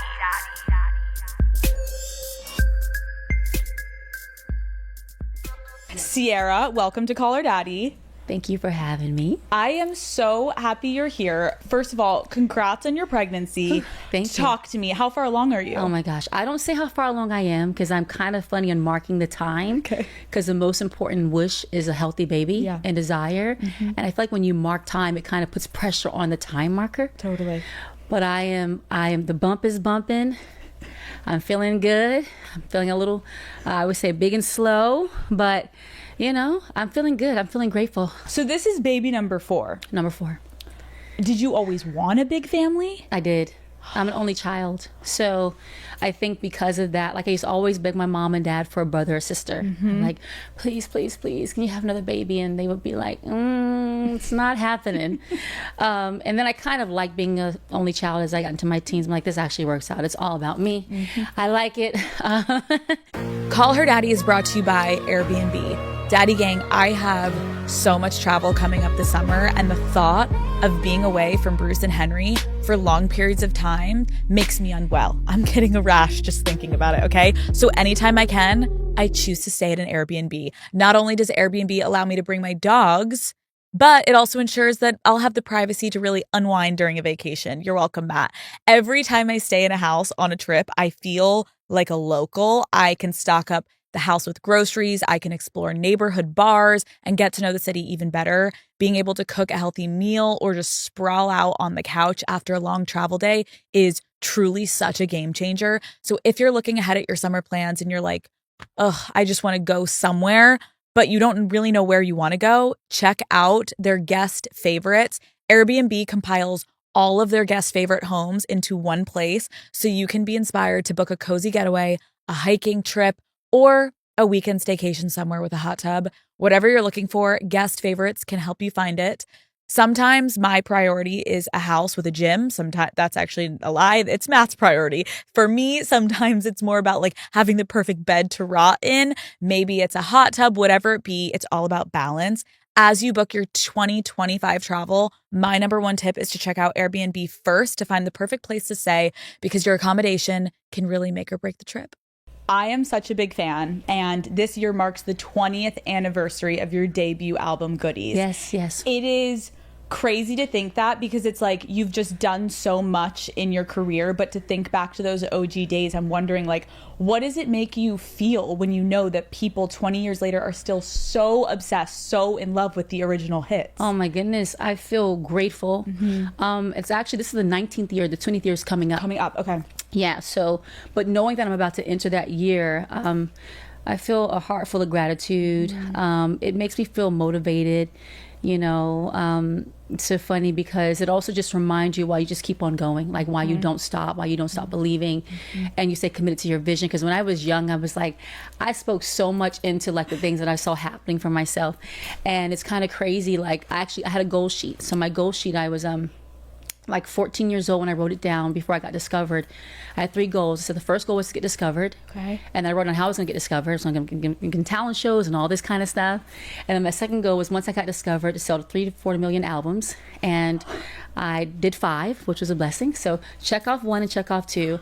And 3 was longevity. So it was broad, but I was still like envisioning like long-term success. So to know that having a vision as a young girl, dreaming big, and it actually happens, dude, it's kind of crazy, because that's kind of the story of my life. Like I speak a lot of life into like a lot that happens to me, and I envision it before it happens, and it's crazy that we're sitting here almost 20 years in. It's also crazy to hear you at 14 putting that goal list together. I'm like, what the fuck was I doing at 14? Like picking my nose and like getting on Accutane. I was like, oh shit. Like, damn, like were you always that ambitious, and were your parents like, go Sierra, or were they ever like, oh my God, slow down, like chill, you don't need to be doing all this at this young of an age? Yeah, well, my mom and my dad were supportive. And I always say the one thing I can say I'm truly thankful for is that they allowed me to do what I wanted to do. Like they didn't stop me. My mom was more, you know, she had more reservations than my dad did about the music industry, because she watched all those VH1 like True Story. I forget what they call the show. What was the show called? Do you remember? Yeah, something like True Hollywood Story. Something like that. We're a little it never off, ends yes. good. It's not. Yeah, basically, it's like all the bad stuff. So you watch those shows and you're like, fuck. Yeah, it's a little scary. Like, is that what my daughter's getting into? My mom was thinking that way. So I think she was a little like, what's that music industry world about? But she still allowed me to do it. And she was super supportive. My mom and my dad would travel late nights to the studio with me, sleep on the sofa while I'm recording in the booth, drive me back home, get ready for school. He was in it. They both were supportive. So, you know, I'm glad they let me do that, right? I'm glad they allowed me that opportunity, and I will never forget that for my babies. Yeah. Like, I gotta like let them pursue their dreams and what they're passionate about. So I've taken a note from that. Couple notes from your parents. Yeah, just I love a few. that. Just a couple. Yeah. You've done so much in your career. When you reflect on your career, and I know this is kind of hard to answer, but like, what is the most iconic moment in your mind of your career? Oh my goodness. That's hard. I know. You know, I will say, I think Goodies was very special for me, because it put me on the map. My first single was #1 for 8 weeks long. We were breaking records and all this cool stuff then, which was really amazing. And it was kind of that moment of like, where my identity was established like right away, but it was clear on like who this girl was, like Sierra from Atlanta, Cece from Atlanta. But here to stay kind of energy, I feel. And I think even the imagery of things that we did, like the swimsuit with the jeans, and I wear my tall boxer boots. I couldn't go anywhere without the high top. High tops are still my thing to this day. But the boxer boots were like my jam. I needed my wrestling boots, actually. Yeah, I feel like it was something that like everyone will always remember. Like it, fashion-wise, music-wise, like... Yeah. As a woman, like it was just so iconic. I remember when it came out, I like still listen to it to this day. I remember making up also like, oh my God. And then when 1-2 Step came out, and I was like making up the like most awkward dances, like with my friends, thinking we're like hot shit. Like it wasn't hot, just to clarify, Sierra. It was not as hot as you. I know, it was cute. No, okay. But I just think about you at that young age though. And I'm curious, like if you can take me back a little bit to like, what was life like? You're coming out with music, you're rising to fame, and you're only 18 years old. Like, Yeah. what was your life like at that time? So I was always super focused, super driven, you know, very, very headstrong. Yeah. You know, I remember when I was like put my vision together for the project, I'm like, I want to do like this, and I'm gonna do like that, and I'm gonna do this, and it's gonna be this. Like, and I was very clear on my vision. Like, no one could tell me anything different. And I was very opinionated at a young age. I relate in some ways to that of just being like so, like headstrong and like, I know what I'm doing. Like, I'm going to make it. I'm going to make this happen. Yeah. Sometimes I've experienced, though, you almost struggle to pause and be happy for yourself in a moment of like, oh shit, like I did this. Yeah. Do you have a moment in your career at that young age where you were able to stop and be like, oh damn, like I made it? Like that one I made it moment. Do you remember that? I think maybe a small blip of that was winning a Grammy. Oh, just a That little. that was a very special moment for me because I'd always dreamt of something as like that's like the Super Bowl for music, right? It's like it doesn't get any higher than that award. So for me, that was super special and significant. But to be honest with you, my world was going so fast. So as you can imagine, it literally was like the first 10 songs in my career, whether it was my song or collaboration, they were all top 10, top 5, top 3 records or number 1 records. So I don't think I really allowed myself until a little bit later to stop and like really realize where I was. And I think you realize it even more when you have a challenge, when you face adversity. That's when you go, oh, you start to realize like, okay, exactly where things were. You know, and then when you're determined, you stay at it, you fight through it, you battle through your challenges, and you keep it moving, and you keep on staying on the track because that's all a part of it. But my true made it moment, though, I will say, if I could pick a moment where I'm like, oh, like was definitely winning a Grammy. Yeah. Yeah. Damn. Yeah. I think a lot of people are like, I hope that's my I made it moment when I win a Grammy. Here we go. Hearing you, obviously, like you're such a savvy businesswoman. And I'm just sitting here like thinking of you because your career started so young. Like, what was the hardest business lesson that you had to learn early on? Ooh, you gotta leave your emotions at the door. Like, you know, there's a time and a place for sincerity and being emotional, especially as a woman.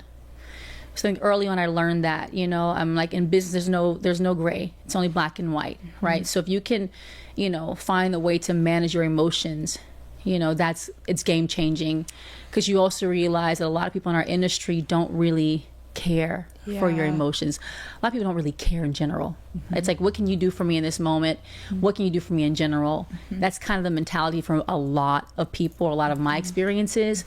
And then when you know the good ones, you hold on to them and you value them. But I think being a young woman, being determined, you know, and all that good stuff, and having to like manage my stuff. Like, mind you, my parents weren't like, you know, navigating this world for me. I was a young girl, like hiring and firing and like everything. So the emotions I had to learn early, take them, leave them at the door. Yeah.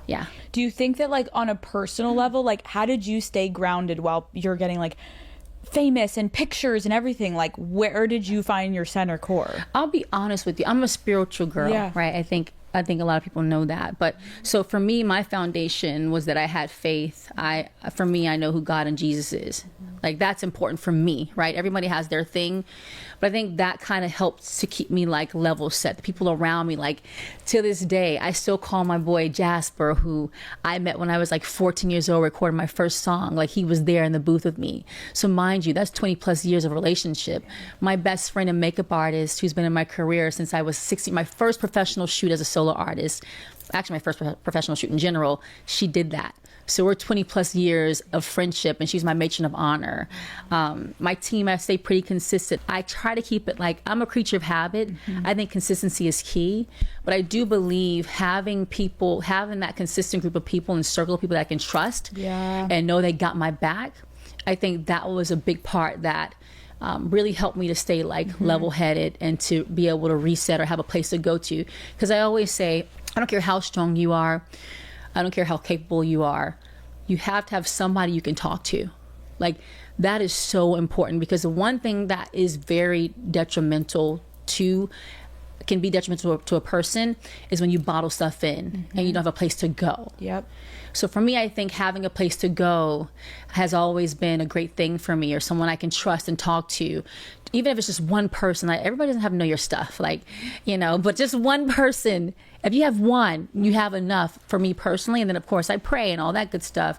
I appreciate you sharing that because again, obviously most people that are going to listen, like they can't relate to maybe some parts of your life, but that's some of the most relatable shit is like making sure that you have good people around you and actually people that you trust. And it doesn't have to be a lot of people, but I think if you don't have good people, you can lose your way because if you're potentially hanging out with people that could sway you or you don't trust. And then you have trust issues. It's like making sure you know people are there for the right reasons, which sometimes you can't. You have to just trust. 100%. And sometimes you get screwed over. 100%. You got to have people that, you know, are going to be honest with you, that will, you know, hold you accountable. But it's also how do they hold themselves? Like, how do they live their lives too, right? You can't have the wrong people feeding you, like you said. Like, that's when it is dangerous, right? And one thing I have learned is that when you're vulnerable, that is the most crucial spot to listen to the right person.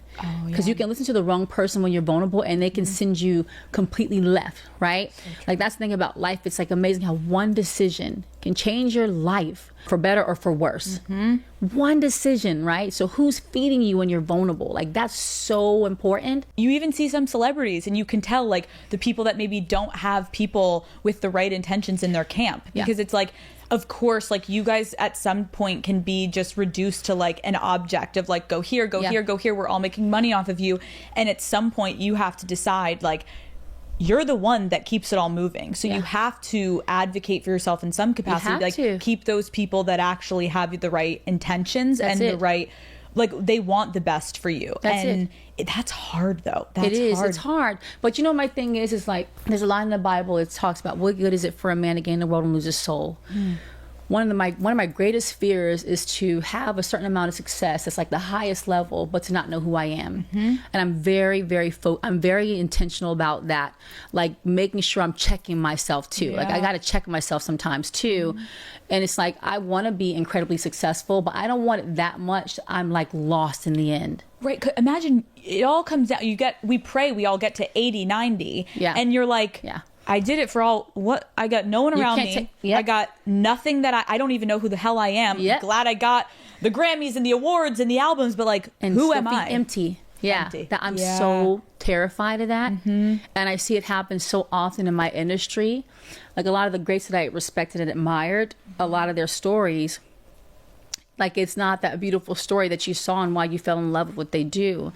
And I'm just like, man, like, that's not truly living to me. Like it can't, the success of my life can also be based off of the materialistic stuff and the awards and all those great things. Like that just can't be enough to fill my cup, because honestly, sometimes those things don't happen for you when you want them to happen anyways. Like there's still things that I wish I, could do, or I'm hoping to do, and it may not happen. So I've got to make sure I have a level set and understanding of like, what is my definition of success? Right. When you're so young, you look so far ahead, like, and you should look far ahead and you should dream big, but you're like sometimes so honed in on like, all these things that you have so much time to get to. And it's like, you got to have perspective, right? So you got to like stay rooted within yourself and know who you are along the way, because you can lose yourself. It's so true. And I appreciate you saying that, because it's like, I feel like right now, our culture is very like, go, go, go. You want more. We want the coolest fashion. We want money. We want success. We want the big cars and the houses and the cool things.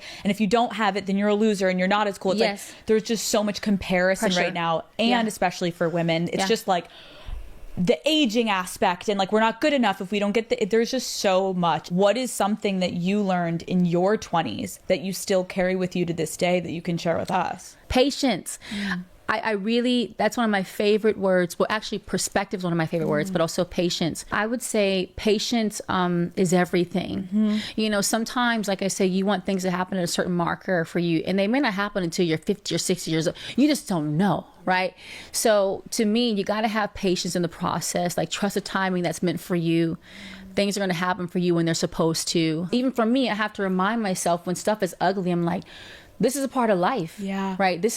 You're supposed to have a little bit of the ugly. Like I say, sometimes you have to go through the ugly to get to the pretty. Right? Even also you saying earlier, you were like, I didn't even stop in moments because like when everything's going well, you just keep moving. And the hardest moments are the moments that you actually are hip checked with you and yourself to be like, whoa, first of all, so grateful for the good times. Yeah. Because this shit's rough right now. And you then gain that perspective. Yeah. I also think what you're saying about patience is really important too, especially with people in this young generation. I feel it of like the patience of like, the comparison is, oh my God, that person got that job and I didn't get the job, or I didn't get the thing I wanted. And it's like we're comparing ourselves to the person around us or our friends around us. Yeah. Everything moves at a different pace. Yeah, it does. And the reason you didn't get that job is for a reason, because you're going to get another I'm trying thing. to tell you. It's hard. Yeah. Though. And sometimes too, things look pretty on the outside, but you don't know what somebody's going through when you're like looking at what they have going and you want what they have. Girl. You don't know what they're going through. No clue. Right? So it's like you got to trust your own timing. Like, you know, it's so much better that way. Like, do you know what's crazy for me is I remember like in the days of me, you know, being signed to traditional labels, and I would look up and I watch other artists. Like, I'm like, I've been around the block for like a long time, but she just come in and she like looking like she rolling 2 times faster than what I just like, and I'm busting my butt. Like, I'm like, I know I work harder than she works. Like, I know she ain't showing up how I show. And it looks like the world is just going so taken off of them. It's like, you know what? Like, that's for them. Like, and celebrate it too. Actually, I think there's something really good about celebrating the success of others, because when it's your time, it's going to happen for you. Things take time. Yeah. Right? It's so true. And it's also like you said, like if someone pops off so fast and it's so different, like we don't know what they're going through. Maybe they're also really struggling. Like, who the hell has popped off so fast and been like, mental health is at 100? Like, it's not a thing. It gets crazy. And sometimes too, I think when you go so fast in the beginning, you don't have much to look forward to, or you don't appreciate it. Like, I appreciate every step of the way for myself because of what I've gone through. Facts. And I know for a fact I wouldn't have appreciated if I had everything given to me, the world given to me when I wanted it, you know, when I wanted it, basically. And it's like me telling my kids, like, you can't have everything at, you know, can you imagine how crazy the world would be if we had everything we wanted when we wanted it? Like, that would be nuts. Nuts. We'd all be miserable. Like, crazy. Like crazy. Like, we would run around like crazy town. people. All of it. I'm telling you, everybody be lost. Like, you know, like losing it too. So true. So there's something to like, you know, the struggle. There's something to adversity. There's something to getting knocked down and getting back up. There's something to like all of that good stuff, right? Yeah. And just like trust the process. Like, if it's meant for you, it's going to happen for you when it's supposed to, how it's supposed to, and it's going to be so great. It is kind of about the process of like letting things play out. Then you appreciate it more. You have more understanding of who you are as a human being. When you go through more shit, like you come out on top because you have learned experiences rather than just getting it all. You're like, oh, this was easy. Yes. Speaking of relationships, I want to talk to you about love and relationships. Obviously, you're married to Russell Wilson, the Denver Broncos quarterback. We love that for you. It's so cute to see. Like, it seems like you guys have such a healthy and loving relationship. I see online people commenting like, Sierra, like, where do I find my Russell? Like, where do I find like my couple goals? And obviously, in order to get to a healthy relationship, you got to go through things before you get to that point. And I want to talk to you a little bit about growing and learning and how you got to where you are now. Around the time that you met Russell, you were going through a really public and what looked like painful breakup. And I think about like leaving a relationship is so hard to make that decision, especially I'm assuming when you have a child. How did you know for yourself it was time to leave? Oh my goodness. When you know you're supposed to make a super defined decision in your life, you know it from like the head to your feet, from your feet to your head, and your soul and your body, you know it. And it's almost like your taste buds change, right? You have a taste bud for a certain kind of thing, and then the taste buds just go. You got to sometimes also look in the mirror and reflect on yourself too, right? Like, okay, what are things that I could be doing differently in my life, or you know, what's a part of what I'm looking for a change, but what does that mean? So you have to kind of define everything about making changes in your life that are very critical.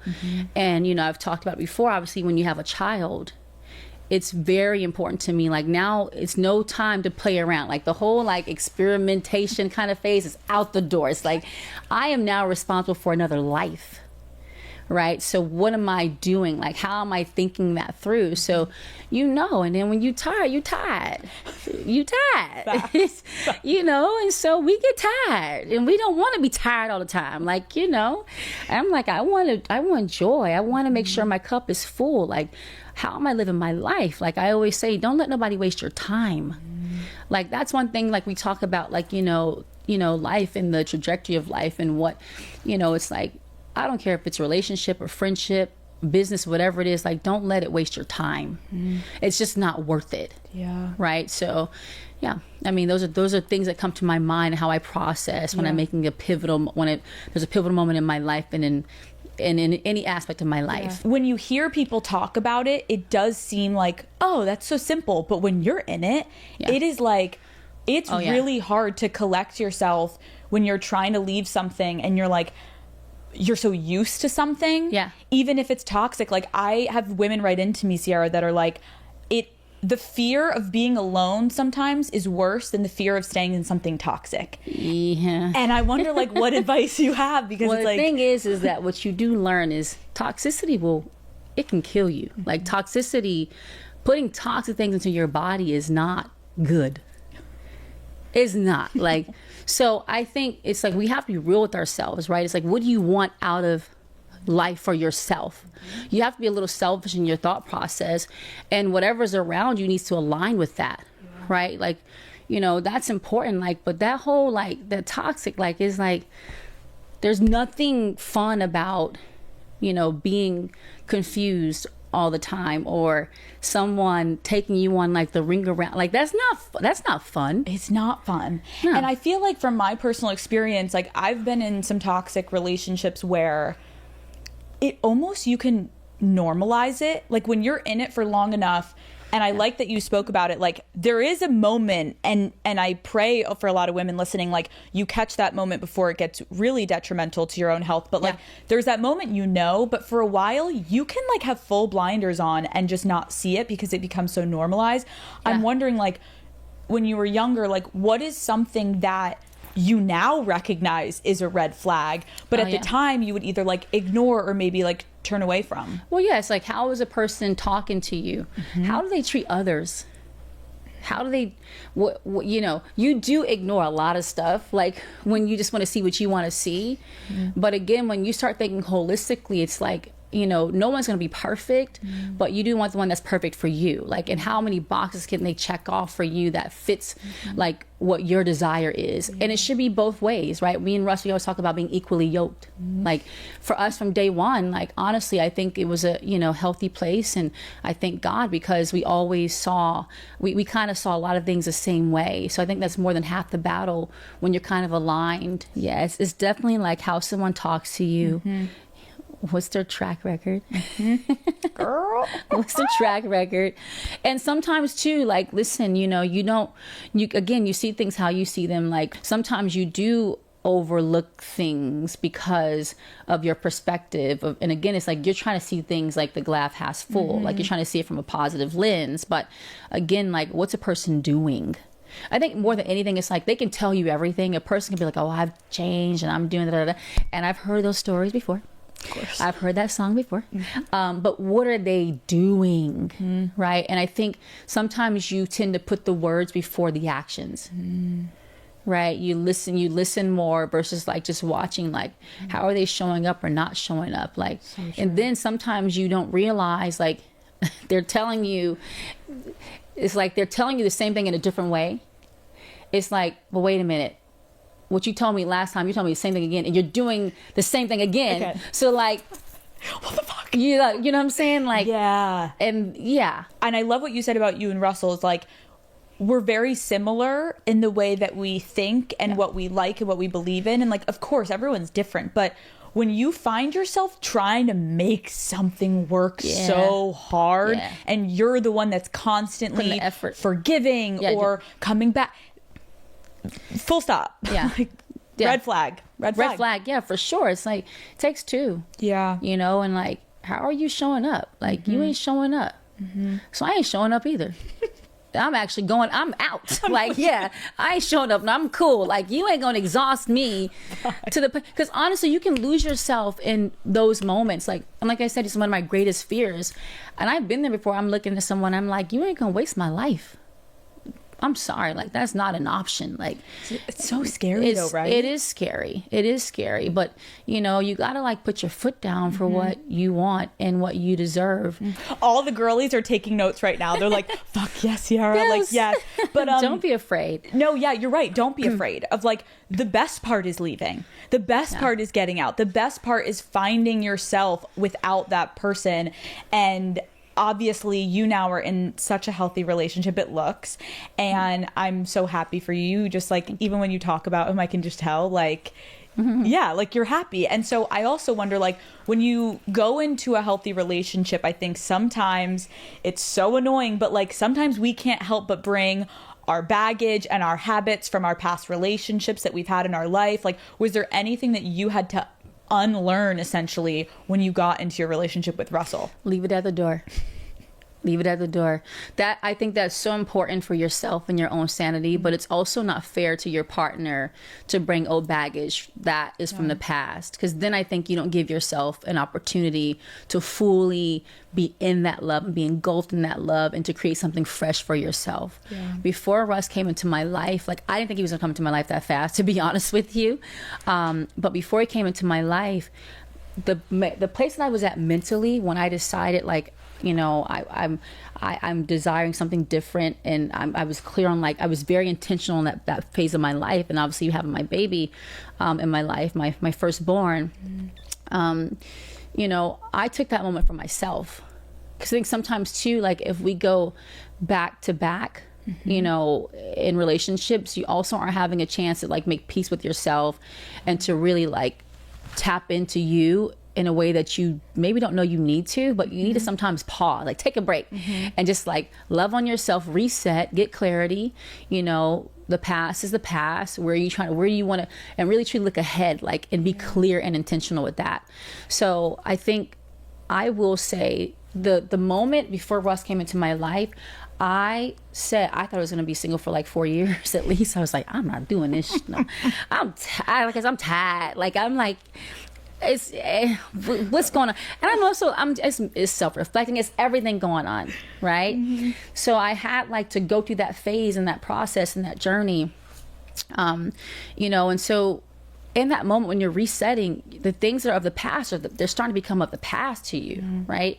So it's like you're already clearing up your mind just in general for yourself, like not even for someone to come into my life, but just me doing this self-cleanse thing I need to do with myself, like really find myself, like, who am I? Like, what's this woman want to feel like when she walks throughout the world? Like, what does she talk like? What does she think like? Like, I mean, it's all these things that are about myself. I'm like, this is what I need for me, right? And then, of course, like, who's going to be in her life? Like, I'm thinking about these things, and I'm like, I mean, my mind is as vivid as it can be. And like, he's going to be a man of God. Like, he's going to love kids because I have a child now. I'm like, he's going to love to like travel the world. Like, I mean, all these things, like I'm envisioning it so much that I can taste. So we talk about those taste buds. That taste bud starts to have a palate that's all, it's like fit for all that stuff. So I'm thinking that way, you know, already. Yeah. So when I see it, I know it. And when I saw my honey, my husband, like, I've never seen anything like that. Yeah. Never. I haven't talked to anyone like that. Like, I haven't felt anything like that. But I felt everything that I said. Like, I'm almost gonna cry. My hormones. But maybe it's not my hormones. But but I could like see, like, it was exactly what I was saying right in front of me. Like, it's crazy. Oh my God. Like, crazy. When did you meet him? Like, what was the situation? How did you meet? In our hectic, fast-paced lives, we could use some slowing down. Haagen-Dazs is made to be savored and enjoyed slowly. Introducing new Haagen-Dazs Belgian waffle cones, a completely new experience that's worth slowing down for. Daddy Gang, you've never had cones like this before, okay? They'll take crunch to a whole new level. Each crispy waffle cone is filled with the velvety smooth ice cream that Haagen-Dazs is known and loved for. Then it's finished with delicious toppings and a decadent bite of sauce, waiting for you at the bottom of the cone, okay? Haagen-Dazs Belgian waffle cones come in 4 delicious flavors: vanilla salted caramel, summer berry, triple chocolate fudge, and toasted almond fudge. Boom. Sign me up. You guys know that I have the most hectic days at the office. So when I get home, I love to grab a little treat, toss my phone away, and take a minute to myself. These cones are a must-have in my freezer. I'm obsessed with the summer berry flavor. It's fruity and it's sweet. And seriously, it always hits the spot. It's the perfect way to end a long, stressful day. Ice cream just always hits the spot for me. And these Haagen-Dazs cones are truly the perfect treat. Savor your moment of slow with new Haagen-Dazs Belgian waffle cones available at retailers nationwide. When did you meet him? Like, what was the situation? How did you meet? We met, when did we meet? What year was this? 2015. Okay. We met in 2015. Okay. Where were you? We were actually in California. Okay. And the crazy thing is we started talking early at first. We were chatting a little bit. And then we had our first in-person meeting. Before we met in person, we were chatting a little bit. And when he met in person, it was the craziest thing because I was trying to make sure I'm doing this right. Because mind you, I hadn't met a guy at this point. I hadn't talked to a guy or anything at this point. So I'm like, this is like, you know, it's a guy in general. And he was like, well, because I'm like, well, when we were meeting, I'm like, I also was looking at it from a friendship perspective, you know. Sierra. I'm just saying, like, you know, the build up before you get there. He was like, what friendship? He's like, I won't look for no friend, you know. So we joke about that. I love it. Because I want to be like really like best intentional buds and like, get the fuck out of here. yeah, what you talking about? I mean, but he was cute though, you know. But you know, we're gonna go in phases kind of thing. Right. But when we met in person, the first time in person we talked was actually at my place. Oh. And you know, it was kind of it was the best thing for the both of us, we felt, because even though we were, you know, meeting as friends and all that stuff, even though we're doing that, it's not a you date. know, my son was there and my dad was there.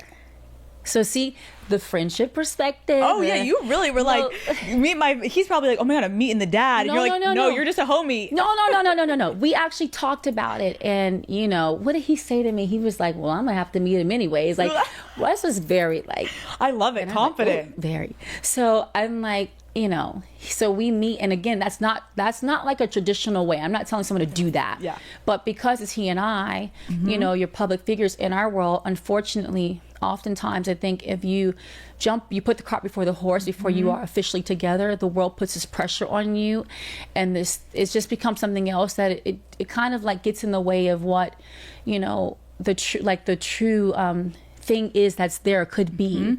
So we just were being private, basically. We were going to go out to dinner, and then we kind of like, let's keep it in. What did you guys do? So we just talked, and we were supposed to have dinner. Food was like, belly was like content. Even though it was hungry, it was content. Like, you know, because we were like talking, and it was crazy. Everything that we talked about, like we were aligned on, like, and I'm not going to lie to you. There was one point in time we were talking, and he was talking to me, and I wasn't hearing nothing he was saying because I was like, he's so beautiful.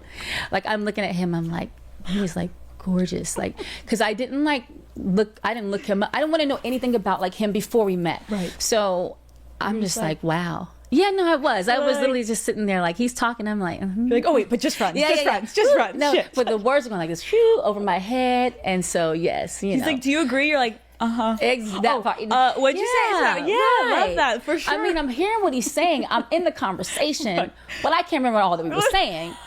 You know, so he's looking great. It was nice. So we just sat and talked, and I knew, and I said this the other day when I was talking to him, I was like, this is something different. I knew, like, that I'd never felt what I felt in that moment. I knew this was a different man that I was talking to than, you know, I just knew, like, it was different. Like, so much to the point that I called Yoli, my best friend. I called her after and I said, Yoli, I was like, I don't want to jinx anything. I was like, but I think he's, and she goes, the one. And I go, yes. Like, and I've never said that in my life.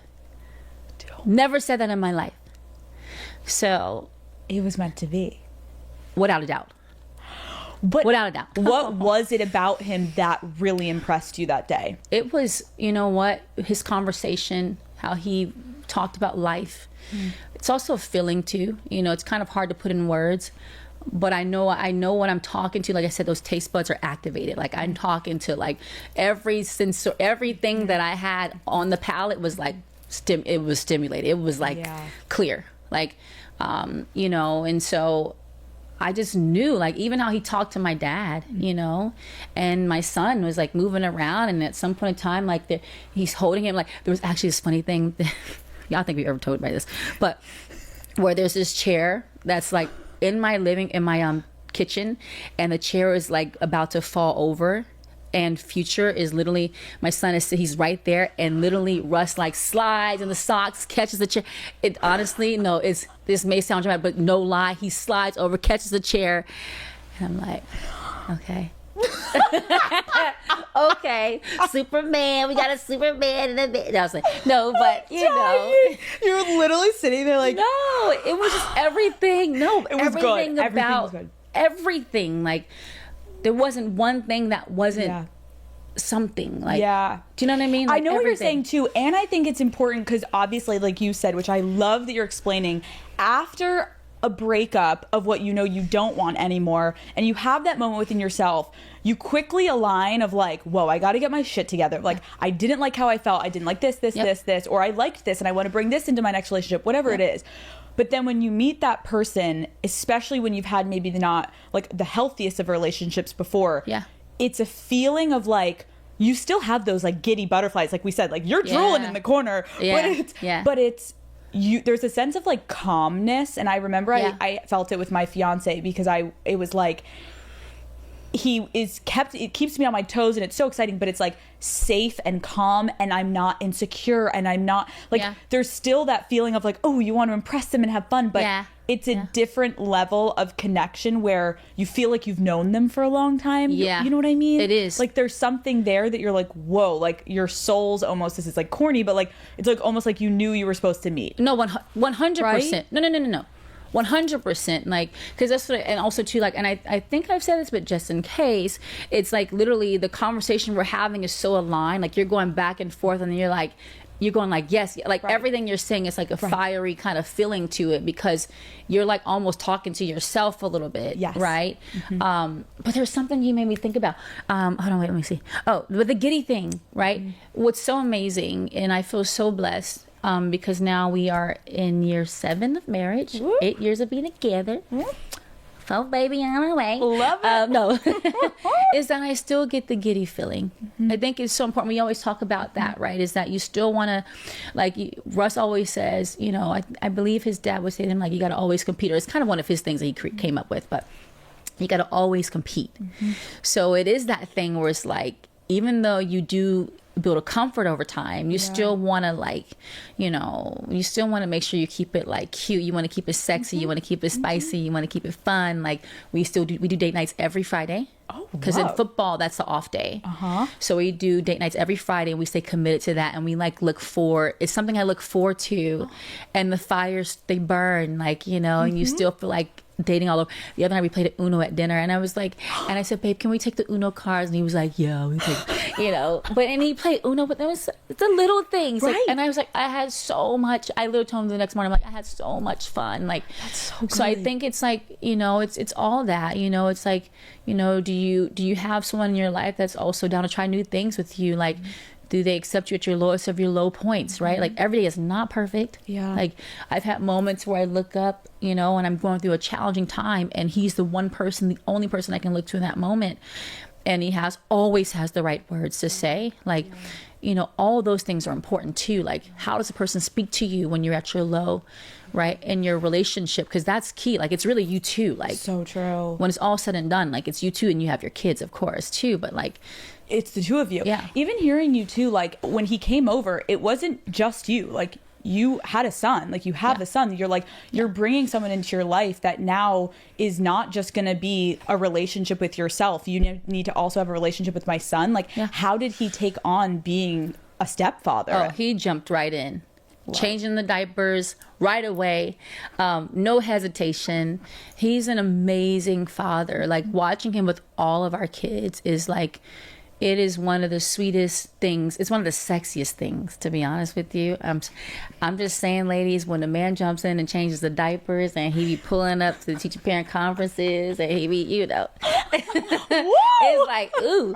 He surprised Cece at the dentist the other day and she was like, Daddy. And I was like, Daddy. I would say the same thing too. Like, Daddy at the dentist? Yeah. I'm like, okay, but it is, that's what you want. Like, it's so good. That feels good, it's So like good. it feels good when there's something about a man turning on that part of them. Like, they're manning for you, they're being a man for you, but they're also being a man for your family. Yeah. Like, there's no better feeling than knowing that when we all look up and if we look at him, like, he's got us. Like, I know he's gonna wrap his arms around me and my babies fully. Like, there's no depth that he won't go to for us, or to make sure things are like right for us. Like that it's kind of hard to put that in words, but that feels good. Call Her Daddy is brought to you by Neutrogena. Summer is here and the sun is shining. You need powerful sun protection that feels light on your skin. Meet Neutrogena Ultra Sheer Sunscreen. This SPF 70 lotion absorbs fast with a smooth, dry touch finish, so you'll forget you're even wearing it. It blocks 97% of burning UV rays and is water resistant for up to 80 minutes. Lightweight, effective, and perfect for sunny days. It's just what your summer needs. Neutrogena Ultra Sheer Sunscreen. You can't feel. Shop now at Target. We gotta know, Sierra. What is your favorite part about being married to a professional athlete? Oh gosh. It's crazy. I loved football before he came into my life. Like, I'm a tomboy, so I watched the game with my dad growing up. But I think I say that because I think that I really enjoy the journey with him. I enjoy the highs and the lows with him. I enjoy his competitive nature. Like, I really respect it. Like, one thing about Russ is, like, when it comes to football, he is so dedicated to football. It's like football and family. Like, he's really dedicated to his game, and I really admire that. So obviously, doing what I do, I feel like I get so much of a motivational dose, like, every day on his journey and what I do. Like, I get really inspired. Like, you would think that I'm in the huddle with him when he's in the huddle. You would think that, because, like, I'm in this thing, like, but we have so much fun. Like, sports are such a powerful force. Music is a powerful force, so it's such a blessing to have sports and music in our household. But I do enjoy, like, the joy that we get, even, like I say, the highs and the lows, getting ready for each Sunday, or if it's a Monday night or a Thursday night, the drum up in our household with the kids, like, also being excited and being able, it's just a whole, like, it's a blessing. I was about to say, like, tell us what's the vibe of the house on game day? Like, what are we doing? Okay, game day. Okay, so Russ is a creature of habit. Okay, so he's like very consistent. So it's very routine. He does his body work, his treatment work, and all that good stuff. And he's in his piece then. And typically when he does it, I'm with him. Okay. So mommy's like, okay, kids, like, I'll be right back. Like, but I gotta be there, like, in that zen moment. And then he goes through his motion to prepare for the game. And then the kids are definitely upstairs running around like chaos, turned up, excited. It's not that serious for them at this age. Although I will say Future is getting more serious. He's also into sports too. Okay. So he can feel a little bit of the journey too. Sienna's like, go daddy. Get it. Yeah, and Wynn's like, go daddy. It's just different levels, right? Yes. But we have that flow, and then he gets ready. He gets ready to roll out the door. We do prayer every time before a game as a family. He goes off to do his thing, and then it's me and the babies. We're getting ourselves together. We ride to the car. We jam out. I'm DJ Mama. The kids are DJs too. They all want to pick their own songs. It's all the good energy rolling up to the stadium, and then we roll into the suite. And then when you sit down, I'm not gonna lie to you guys, especially being pregnant. The emotional roller coaster is like, oh Lord, I be talking to myself like, I mean, it's just a journey. I'm like, geez, heart stop pumping so fast sometimes. Like, it's crazy. I love it though. Like, it's crazy because you feel, like I said, I'm in the huddle too. I'm out there like, you know, Let's go, boys. You know, I'm wanting, you know, always the best outcome. So, it's so good. but it's fun. And after the game, we eat dinner together, you know, or whatnot. And it's pretty chill. It's exciting, but it's pretty chill, right? Because it's super, you know, Russ is really serious about what he does. And I think it's important that we respect that journey, that process for him, Yeah. you know, on a daily basis. So we try to make sure we kind of, you know, we it's a combination of all that stuff. I love it. But it's fun. I'm thinking of you saying you're also in the car with your babies. I'm like, Yes. do you play them your music? Do they know mom's Okay, music? when it's new. Okay. But I don't like playing my music back to me. I just feel like I get that's it. kind of weird sometimes. Do you think? But I'm not going to lie to you. Oh, tell me. When I have a song that I really love, I might listen to myself a little bit, you know, just a little bit. You know, and my kids, they may pick my songs. Like when I put up Level Up, they love that song. I'm not saying because it's my record, but I really love my song How We Roll. That's my jam. And I ain't gonna lie, I put it on the other day and played it back about 7 times. I'm like, this song just feels so good. Like, it's me to, you know. But also same with like Loki and BRB. I was like, okay, Hey, like you know that. it's a vibe. And I Thank you. wonder if Russell plays it in the car for the kids while you're not there. He's like, guys, this is mommy. He will. You know, he's really big on like, guys, you gotta listen to mommy's music. He will make sure they know my music or hear it and listen to it. But he'll definitely make sure the kids like, you know, support mommy, which is sweet. Like I think one day it was like the kids were having to pick between one song and the other. I don't even know what the songs were, but one of them was mine and one wasn't. And he was like, you better pick your mom's song. You know, so Like, let's what keep we it do- real. We know who we support in this family. let's make Mom. sure we, you know. I love it. yes. It's really cute to eat because I'm sitting here and I'm like, you've won a Grammy. He's won a Super Bowl. Like, you guys are the ultimate power couple. And I think a lot of people look at you guys and envy you, obviously. And it's like, whoa, their life is so amazing. Like, when you do go through the hard moments, like, how do you guys level set each other? Like, what is the process of keeping each other grounded and keeping each other, like, being able to be honest and communicate, I think has been game changing for us. And even when it's ugly, sometimes it's gotta get a little ugly. Like I said, get a little ugly before you get to the pretty. But I just think there's nothing better for me than knowing like I was able to say what I felt fully and he heard me. yeah. And don't you like it too? And vice 'Cause versa. it's different in that type of relationship where, you know, like, you're both trying to come back together and like you both That's have it. the same goal. Like, Yeah. no one's winning. No, we actually just have to hear That's each it. other, understand it. Where in other relationships I've had, it's like, oh, this is just an ego thing. Like, I'm never gonna win because you aren't even listening to what I'm saying. When you say the word toxic, it kind of rings a certain way for me because like I said to you earlier, I'm like, toxic things can do damage to you, can be harmful to you. Yeah. So the glorifying of things that are harmful to you will never be cool to me. Never be cool. Like never be fly, never be the way of, you know, it's just, that's just not it to me personally. So You have this great relationship now, knowing the relationships you've had in the past of like, sometimes you got to go through the bad to get to the good, like we said. So do. it is exciting for, I think, for women listening of like, oh, like even if you're in the trenches right now listening to this and you're not in a healthy relationship or you're not feeling good about yourself or it's an abusive situation, whatever you're in, like you can get out. Yes, you and you can. can find happiness and you can find what you deserve. But again, patience, like give yourself some grace. It Grace. can't happen overnight.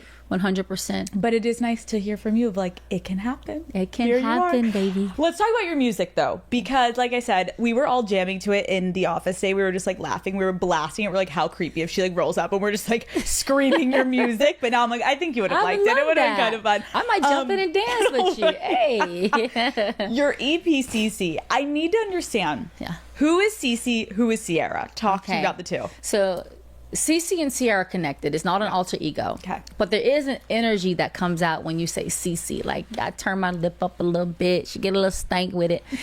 I'm from Atlanta, so you know there's a lot of soul in what we do there. And you know, when I came up, it was obviously my nickname, but people would be like, you know, when they say go Cece, go Cece, go Cece, go Cece. Like there's an energy that comes with that. There's a feeling that comes with that, and it's, you know, it's, I would say, I really on this project, I wanted to make sure I had those core elements of what that is, because that's something special for me from a music standpoint. Yeah. Like when you say go CC, when you say go CC, go CC, go, like there's something about that that's just like it's a little saucy, you know. And so, you know, that's kind of it. It's not an alter ego though. Yeah.